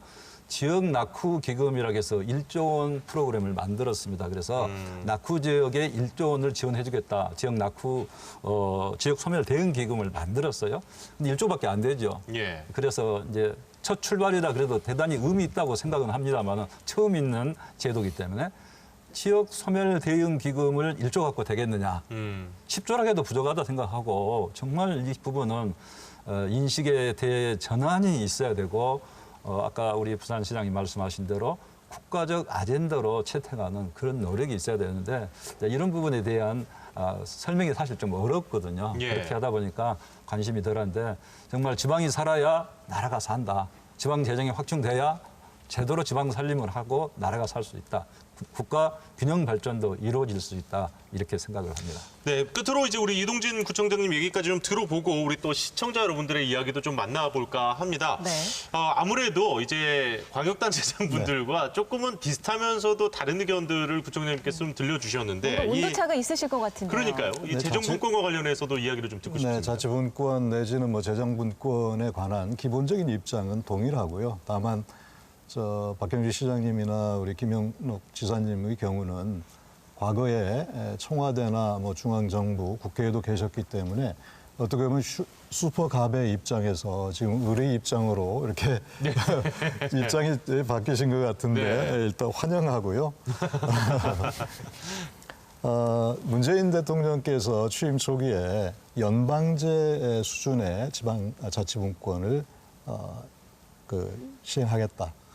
그리고 8대2의 재정 구조를 국세 지방세 비중을 7대3으로 바꾸겠다. 장기적으로는 6대4까지 이렇게 이제 말씀을 하셨어요. 근데 그런 노력을 기울여 왔다고 생각합니다. 그 일환으로 작년 말에 지방자치법 전부 개정안이 통과가 됐고 1단계 재정분권을 거쳐서 지금 2단계 재정분권에 관한 합의가 이루어진 것 같아요. 기대만큼은 안 됐지만 그런 노력은 과거의 정부에 비해서 많이 했던 건 사실인 것 같습니다. 다만 저희 이제 기초 정부의 입장에서는 재정분권 1단계 과정에서 합의가 있었습니다. 지방소비세 10%를 인상하되 그 열매를 광역지방정부가 7을 가져가고 기초가 3을 가져갔습니다. 1단계에서. 그러면 2단계에서는 기초에 7을 주고 광역은 3을 가져갈게 이렇게 합의를 했었습니다. 2단계에서도 10% 인상하는 걸 전제로 해서. 근데 결과적으로는 지금 당정청이 합의한 내용을 보면 6대4가 됐어요. 광역이 6, 기초가 4가 됐습니다. 그 약속을 저버린 것이죠. 광역으로 보면 저희 입장에서 형님들이거든요. 우리 가난한 동생들 이렇게 저버릴 수가 있느냐. 좀 항의를 좀 하고 싶고요. 그러니까 지금 이 큰 형들은 더 큰 형한테 지금 뭐라고 하고 있고 그리고 이 가장 작은 형을 지사님 일단은 우리 시민들의 의견도 한번 들어보고 일단 부청장님 의견 마무리해 주시죠. 네, 그래서 어쨌든 이제 자치분권의 그 어떤 과제랄까 이런 것들은 마무리된 게 아니고 앞으로도 우리 사회 변화의 속도에 맞게 자치분권의 속도도 좀 병행해서 나갔으면 좋겠다라는 바람을 가지고 있습니다. 네, 좋습니다. 역시 또 이렇게 특히 이제 재정과 관련된 이야기가 나오니까 아주 또 치열하게 또 이야기를 또 해주셨는데요. 하신 말씀이 아주 많으신 것 같습니다. 아, 그렇죠. 네. 예. 그렇지만 여기서 잠깐만 우리끼리의 토론을 좀 멈출까 하는데요. 네. 예. 국민이 만드는 나라 국민참여단 여러분께서도 지금 화면 가득 이 방송을 지켜보고 계시고 네. 또 의견을 주고 계신데요. 한번 만나보도록 하죠. 네. 자, 지금 나와 계시네요. 안녕하세요. 안녕하세요. 안녕하세요. 네. 어디서 참여하고 계십니까? 저는 자연과 공존하는 화성시 세솔동의 신재희라고 합니다. 자연과 경기도 공존하는. 화성. 네. 예. 바로 여기서 화성을 또 홍보를 해주시네요. 그러니까요. 예. 저희가 이제 재정분권 이야기도 했습니다만 앞서서 뭐 중앙정부, 네. 지방정부 권한 또는 이제 사무 배분에 관한 이야기도 잠시 나누었습니다. 여기에 대해서는 네. 어떻게 생각하시는지요? 아까 앞서 일부에서 말씀하신 것처럼 외교 안보 같이 큰 틀은 중앙정부에서 진행을 하고 예. 지방정부 특성이 다 많이 다르잖아요. 뭐 재정도라든지 그런 게 다르기 때문에 그런 부분은 지방정부가 좀 자율성을 가지고 맡아서 하는 것이 좋지 않을까라고 생각합니다. 그러면 일단은 기본적으로 대부분의 것들은 지방정부가 다 해야 된다라고 생각을 하시는 거예요? 아주 큰 뭐 국방이라든지 외교 이런 걸 제외하고는요? 그게 맞지 않을까 싶어요. 지금은 너무 지역마다 특색이 굉장히 도드라져 있기 때문에 중앙정부에서 일괄적으로 뭔가를 진행하는 것이 부당하고 맞지 않는 것 같아요. 네, 알겠습니다. 일단은 솔직한 의견 또 감사드리고요. 네. 예, 좋습니다. 또 이렇게 우리 또 시민참여단의 이야기 들어봤습니다. 소중한 화성에서 의견 참여해 감사드립니다. 주셨어요. 예, 네. 일단은 아주 큰 것들을 제외하고는 지방정부가 대부분의 것들을 해야 된다라는 또 이런 의견을 우리 시민 여러분께서 주셨는데 우리 자치단체장 여러분들께서는 표정이 좀 밝아지셨습니다. 우리 전담지사께서는 이런 의견에 대해서 어떻게 생각하십니까? 예, 뭐 100번 맞는 말씀입니다. 그런데 이제 이렇게 권한을 준다 하더라도 아까 재정분권, 예산, 재정이 충분히 뒷받침이 안 되면 권한만 줘주고 책임만 따르는 결과가 되기 때문에 이제 이런 부분에 있어서는 권한과 함께 재정이 확실히 뒷받침이 돼야 된다 이렇게 생각하고요. 아까 이동진 구청장님도 말씀하셨습니다만 결국 아까 우리 시청자가 말씀하신 것은 연방제 수준의 지방 분권이 돼야 된다, 지방자치가 돼야 된다. 외국의 경우에 독일이랄지 미국은 주라고 하고 있고 사실은 주 국장들이 국장이 아니라 장관이라고 하지 주 장관이라고 그러고 예. 지방 정부라고 부르지 않습니까? 근데 우리나라만 지방자치단체로 해서 마치 중앙 정부의 산하 기관처럼 이렇게 인식이 돼 있단 말이에요. 그래서 지방 정부 차원의 권한이 확대되고 소위 말하는 연방제 수준의 권한이 확대돼야 된다는 게 문재인 대통령의 맨 처음 목표였는데 그 목표가 지금 사실은 전혀 이루어지지 않고 있다 이렇게 볼 수도 있죠. 그만큼 어려운 과제인데요. 네. 이 부분은 앞으로 정말 코페르니쿠스적인 그런 인식의 발상이 있지 않고는 우리 국민적인 인식의 전환이 있지 않고는 어려운 이야기인데요. 저는 꼭 이런 방향으로 장기 과제로 하고 가야 된다 이렇게 생각을 합니다. 네, 사실 이제 저희가 또 생방송이다 보니까 시간이 네. 좀 얘기를 나누다 보니까 많이 풀었다고 합니다. 그래서 첫 번째 우리 권한 배분과 관련된 이야기는 이 정도로 좀 해보고요. 이제 다음 주제로 한번 이야기를 넘어가 볼까요? 네, 권한 배분에 이어서 이제 지역 개발에 대한 토론을 이어가도록 하겠습니다. 네. 조그만 말씀들을 조금만 짧게 이제 좀 정리를 해서 여러 번 저희가 좀 의견을 들을 수 있는 그런 식으로 진행을 한번 해보도록 하겠습니다. 저희가 지방자치부활 30년을 맞아서요. 지역 MBC 16개사와 자치분권대학에서 한국사회여론연구소를 유래해 전국에 거주하는 만 18세 이상 남녀 1000명을 대상으로 국민의식 조사를 실시를 했습니다. 그랬더니 자, 한번 보실까요? 지방자치 확대가 지역 발전에 기여했다고 생각하는가에 대한 질문에 기여했다는 답변이 59.5%. 그러니까 이게 분명히 과반을 넘었습니다만 이게 60%는 조금 안 되는 정도의 이 결과가 나왔는데요. 이 결과는 어떻게 또 생각을 하시는지 궁금합니다. 약간 서운하신가요? 예, 아니요. 주민자치와 이 지방자치 이 발전이 지역 주민들의 삶의 질을 개선한 것은 틀림이 없습니다. 네. 그 성과에 대해서는 아마 주민들이 피부로 느낄 수밖에 없어요. 특히 삶의 질과 관련된 생활정치와 관련된 영역은 기초단체부터 광역단체까지 굉장히 세심하게 챙길 수 있는 여건이 돼 있기 때문에 그런 점에서 이제 주민들이 피부에 와닿는 체감형 정책들이 더 많이 발굴되고 그것이 피부에 와닿는 거라고 생각합니다. 다만 지역 발전이라고 하는 측면. 그래서 보면은 아까도 말씀드린 수도권과 비수도권의 격차가 크고요. 요거는 우리가 이제 공간을 어떻게 쓰느냐는 문제하고도 관련이 돼 있습니다. 축구를 할 때 우리가 동네 축구하면은 성적을 못 내잖아요. 그렇죠. 공간을 넓게 써야 되거든요. 그러니까 예를 들어서 아까 이 청장님 말씀하셨지만 지역 구청 단위로 모든 걸 줄 수 없는 이유가 있습니다.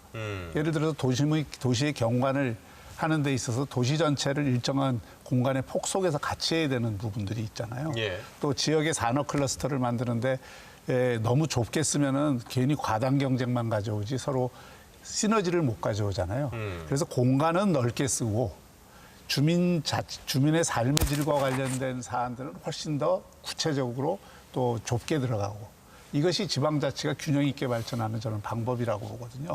공간을 넓게 쓴다는 거는 지금 아까 김 지사님 말씀하신 것처럼 저희 지금 동남권 메가시티를 추진하고 있잖아요. 그런 것처럼 그 지역이 괜히 과당 경쟁할 필요 없이 공간을 넓게 써서 서로가 잘할 수 있는 걸 역할 분담을 해서 공동으로 이슈를 만들어서 그것을 공동으로 함께 추진하는 전략. 그러니까 연방제 분권을 한다 그랬을 때 또는 연방제 수준의 그런 균형 발전을 한다고 했을 때 그때의 연방제 수준이라는 거는 상당히 넓은 범위의 초광역 단위를 만들어주는 걸 의미하고 거기에서 이제 분권은 굉장히 구체적인 기초단체까지 분권을 해주는 이것이 같이 가져야 된다고 저는 생각합니다. 그럼 지금 말씀하신 게 이제 부울경 그 특별지방자치단체 이야기와도 좀 연관이 있는 것 같습니다. 지금 그래서 수도권 비수도권 격차가 크니까 지역이 전부 몸부림치고 있거든요. 그리고 몸부림치는 하나의 방법이 공간을 넓게 쓰자 해서 광역은 오히려 더 광역화하자. 그것이 이제 행정 통합을 추진하는 쪽에서 예를 들어서 광주 전남을 통합하자든지 대구 경북 통합하든지 이런 식으로 나타났던 거고 부울경은 행정 통합이 굉장히 어렵습니다. 사실 개헌보다 어렵다는 게 행정 통합인데 그 행정 통합을 앞세우기보다는 경제 통합부터 하자. 그래서 경제적 공간을 경제적 운동장을 넓게 쓰자. 그런 차원에서 지금 부울경 메가시티를 처음으로 지금 추진을 하고 있는 거고요. 그건 굉장히 의미 있는 시도라고 봅니다. 네. 그 지방자치 확대가 지역 발전에 실제로 기여를 했다라는 이제 설문조사 결과는 60% 가까이 나왔는데요. 지사님 어떻게 지방자치 확대가 지역 개발로 어떻게 연결되는 건가요? 예를 들면 이제 전에 임명제 시절에는 보통 1년 내지 2년 임기잖아요. 그러니까 이제 장기적인 관점에서 일을 할 수가 없었는데 민선 시대가 되면서 이제 주민이 체감하는 그런 시체 그다음에 장기적 관점에서 일을 할 수 있게 되어서 대단히 그런 점에서는 긍정적이고 발전이 있었다 이렇게 생각합니다. 전라남도 같으면 예를 들어서 친환경 농업하면 대단히 어렵거든요. 무항생제, 무농약 이것부터 시작을 하는데 5년, 10년 이렇게 걸려야 효과가 나올 수 있는 사업인데 임명제 같으면 그렇게 하기가 어렵죠. 그렇지만은 이제 민선 시대에 돼서 그런 일이 가능하게 됐다 이렇게 생각해서 지역 발전에는 굉장히 도움이 됐다 생각합니다. 아무래도 이제 임기 내에 끝내야 되지 않아도 되니까요. 그러면서도 뭐가 있냐면은 지역 발전에 도움이 됐지만은 결국 지방이 격차가 심화됐어요. 그래서 잘 사는 지역, 특히 이제 수도권은 대단히 크게 발전이 됐고 비수도권, 특히 남부권은 굉장히 지금 낙후가 시그마되고 있고 인구 유출이 심각하잖아요. 그래서 이제 인구 소멸에 대한 그런 위기감이 커지고 있기 때문에 이런 낙후 지역에 대한 대책, 결국 균형 발전과 지방자치 이런 지역 발전이 함께 가야 된다는 그 명제가 대단히 중요하다 이렇게 생각합니다. 그래서 지역 발전에 분명히 도움이 됐습니다. 그렇지만은 또 빈익빈 부익부 현상도 일부 있었다. 특히 수도권 집중 현상, 인구가 감소하는 이 농촌 지역들, 도들은 굉장히 어렵기 때문에 이런 인구 소멸 지역에 대한 낙후 지역에 대한 특별한 대책, 균형 발전 시책이 반드시 나와야 된다. 저는 이렇게 생각을 하면서 우리 부산도 따지고 보면은 그러면서 같은 입장인 것 같아요. 그래서 이 비수도권이 같이 연합해서 좀 이런 같은 노력을 해야 되리라고 이렇게 생각을 하고 부총장님은 있습니다. 이제 그 도봉구를 이끌고 계시니까 그런 지역 개발을 지방자치가 얼마나 견인한다고 보시는지요? 네, 답변 드리기 전에 아까 박경주 시장님께서 이제 자치구와 광역시 간의 권한 말씀을 하셨는데 기본적으로 도시기능의 통일성을 유지하기 위한 광역시의 권한은 반드시 인정돼야 되는 것이죠. 제가 말씀드린 것은 그 외에 이 불필요한 부분까지 이 시에서 규제하려고 하는 부분들은 이제 풀어줄 필요가 있지 않느냐 그런 차원의 말씀이었고요. 이번 질문이 이제 지역 발전에 지방자치가 기여하느냐라는 거였는데 이건 뭐 물어볼 필요가 없을 정도의 당연한 것이라고 생각을 합니다. 네. 오히려 필요한 것이 아니라 필수적인 요건이다. 이렇게 생각합니다. 지금 작년에 통계청에서 발표한 자료에 따르면 226개의 기초지방정부 지방자치단체 중에 지역 소멸 위험에 처해 있는 지역이 105개에 이른다고 합니다. 거의 그 46% 정도에 해당하는데요. 예. 이것을 국가가 그러면 지역 소멸을 해결해 줄 것이냐, 중앙정부에 불가능한 것이거든요. 그럼 그것을 소멸 위기에서 벗어날 수 있도록 하는 여건을 만들어주는 것을 중앙정부가 해야 되고 그 여건은 그 권한과 책임을 동시에 부여하는 것이다.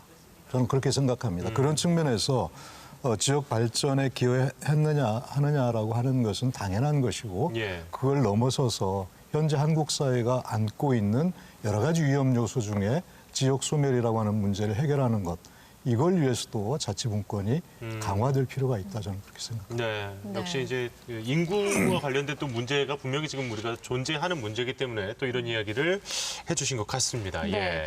각 지역의 또 현장의 말씀을 경험을 통해서 들으니까 저희가 더 피부에 와닿는 것 같은데요. 그러니까요. 더 많은 지방자치단체장을 모시지 못하는 아쉬운 마음이 들어서 저희가 영상으로도 몇 분을 연결해 보려고 합니다. 그렇습니다. 박성수 송파구청장 연결해 보겠습니다. 네, 지금 나와 계시죠? 예, 안녕하십니까, 구청장님.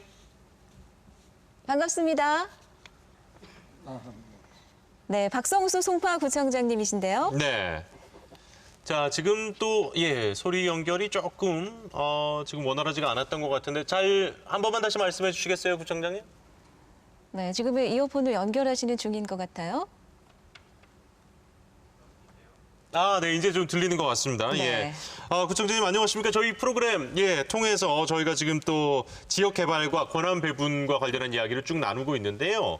예, 어떤 생각 갖고 계신지 구청장님의 의견도 좀 들어보고 싶습니다.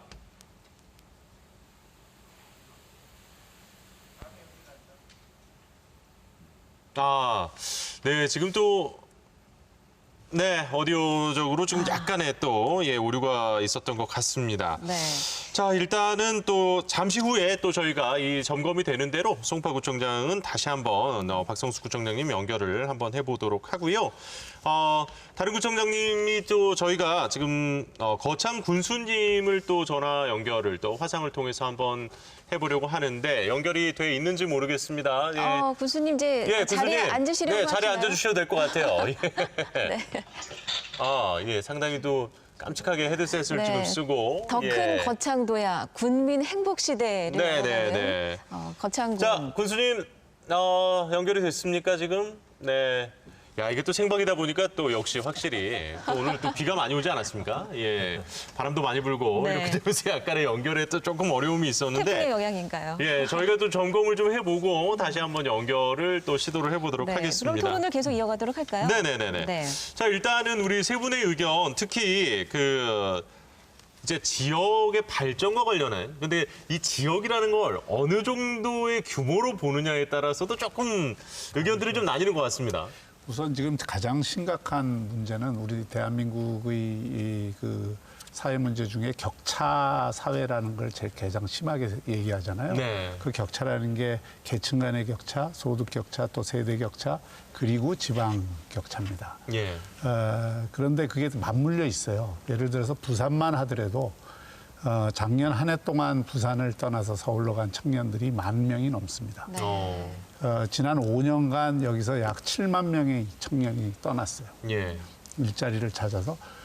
신산업의 경우에는 80% 내지 90%가 그 서울에 수도권에 집중돼 있고요. 그 8, 90% 가운데에서 70% 이상이 강남과 판교에 집중돼 있습니다. 네. 이게 지금 대한민국의 모습이에요.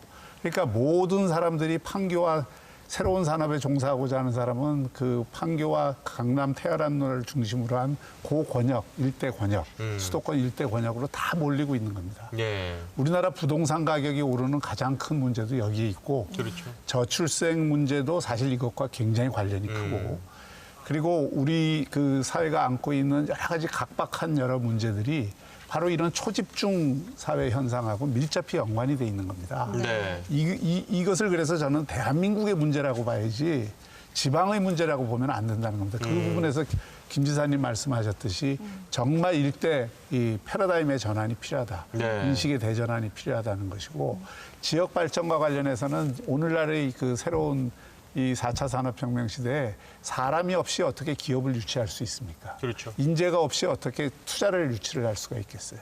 이게 맞물려 있는 거거든요. 근데 대학도 전부 수도권에 집중돼 있어요. 예. 예를 들어서 지방의 거점 대학이라 할 수 있는 국립대학이 그렇죠. 옛날에는 다 10위권 내의 대학이었습니다. 지금은 다 20위권 바깥으로 다 밀려 있어요. 그러니까 이게 대학이 그 지역의 그런 잠재력이 죽고 인구가 유출되고 청년이 떠나니까 또 대학이 죽고 대학이 죽으니까 또 인재가 양성이 제대로 안 되고 그러니까 기업이 안 오니까 또 청년이 떠나고 이런 악순환이 지금 지역에는 반복되고 있는 거거든요. 네. 이 문제를 제대로 인식을 하면 두 가지 차원의 노력이 필요합니다. 중앙정부가 이 문제에 대해서 제대로 인식을 해서 정말 지역의 자율성을 살린 특성화 발전을 하게 해주는 여건을 만들어줘야 되고 또 하나는 지역에서 이제 몸부림치는 혁신이 필요하죠. 그것이 바로 지역의 대학을 살리고 지역의 기업과 또 지역의 투자를 이끌어오려고 하는 예를 들어서 산학협력 체제를 비롯해서 새로운 예. 혁신 역량을 지역에서 키우려고 하는 적극적인 주도적 노력이 필요한데 그것을 이제 위해서는 정리를 좀 부탁드리겠습니다. 네, 예. 그것을 위해서는 이제 좀 훨씬 공간을 넓게 써야 된다. 그리고 그런 면에서의 어떤 지방의 혁신도 중앙의 혁신과 함께 이루어져야 된다. 그 말씀처럼 인력도 돈도 정말 많은 것들이 수도권에 다 몰리는 그런 현실 속에서 그러면 진정한 균형 발전을 이루기 위해서는 어떤 대안이 필요하다고 보십니까, 지사님? 네. 이제 거의 저희가 생방송 시간이 얼마 남지 않아서 두 분께서 마지막으로 좀 대안을 포함해서 전반적인 이야기 정리하실 수 있는 시간을 좀 드리겠습니다. 우리 박영준 부산시장님께서도 정말 오늘 좋은 말씀을 해주셨는데요. 같은 동병상련입니다. 오히려 우리 이제 전라남도 같은 경우 돛단위는 더 그런 문제에 더 절실하다고 생각하는데요. 이제 지역 균형 발전이 반드시 이루어져야 되고 지역 균형 발전에 대해서는 그 지역의 책임만으로 돌리기에는 정말 힘이 들고 어렵습니다. 그렇기 때문에 국가적 과제로 해서 지역 균형 발전을 할 수 있는 그런 정말 획기적인 조치가 이루어져야 된다 이렇게 생각을 합니다. 네. 전라남도는 이제 그런 면에서 예를 들면 50대 이상 기능 기천이 5만 명 이상 이렇게 4만 명 이상 이렇게 이루어지고 있는데 젊은 층이 이제 20대, 30대, 40대에서 이렇게 대거 유출이 돼서 이게 인구가 계속 감소하는 거거든요. 정말 이것을 도지사가 힘을 써서 어떻게 하든지 막아보려 합니다만 굉장히 어렵습니다. 중앙 정부에서 획기적인 대책이 필요하다고 생각하고요. 우리 도에서는 이제 이런 부분에 도 단위 노력도 해야 된다 해서 일자리 창출. 그래서 해상풍력 열심히 지금 해서 일자리 만들려고 하고 있고요. 그다음에 관광 사업을 키워서 남해안 특히 이제 부산부터 경남, 전남, 광주 다 함께 해서 남해안 관광 벨트 광역 사업을 활발하게 해서 관광권 개발을 힘차게 해볼 계획으로 있습니다. 자, 끝으로 우리 이동진 구청장님께도 약 1분 정도 말씀하실 수 있을 것 같습니다. 네, 지금 자치 분권을 이야기하고 있는데 어떤 분들은 이런 얘기를 하면 중앙정부가 지방정부가 밥그릇 싸움하는 거 아니냐 이런 얘기를 하고 있어요. 그런데 겉으로 보면 맞습니다. 왜 그러는가에 대해서 우리가 깊이 있게 살펴볼 필요가 있다. 이제는 중앙정부가 만들어낸 똑같은 제품을 똑같이 사용하는 이런 시대는 지나갔다는 거죠. 다양성과 창의성 여기에 기반해서 새로운 국가의 틀, 중앙 집권형 국가에서 자치 분권형 국가로의 변화를 모색해야 될, 전환해야 될 시점이다. 그런 측면에서 저희가 자치 분권을 이야기하는 겁니다. 또 한 가지 측면은 이번 지방자치법 전부 개정안의 매우 핵심적 요소 중에 하나가 주권 재민, 지방자치의 목적이 주민자치에 있다는 것을 명백하게 밝혔습니다. 그래서 기초지방정부의 입장에서는 주민과 함께하고자 하는 노력, 주민을 주체로 세우고자 하는 노력 이런 것들을 같이 병행해 나가는 것이 매우 중요하다 이렇게 생각합니다. 네.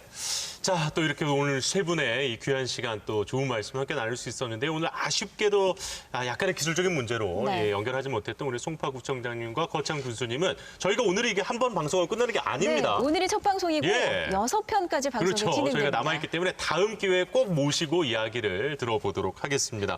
와, 2시간이 정말 이렇게 쏘살같이 흘러갔는데요. 네. 오늘 세 분의 말씀처럼 이 대한민국이 함께 더 발전할 수 있는 방향에 대한 이런 소중한 논의는 앞으로도 계속되어야 하겠다는 생각이 좀 들었습니다. 네, 앞으로 방송될 국민이 만드는 나라와 함께 하시면서 우리가 지방자치를 통해서 찾을 수 있는 국민의 권리에 대해서 함께 고민해보는 시간이 됐으면 좋겠습니다. 네, 자, 세 분 오늘 귀한 시간 다시 한번 감사드립니다. 고맙습니다. 네, 자, 오늘 저희가 함께했던 2시간 여기서 인사드리도록 하겠습니다. 시청해주신 시청자 여러분 대단히 고맙습니다. 고맙습니다.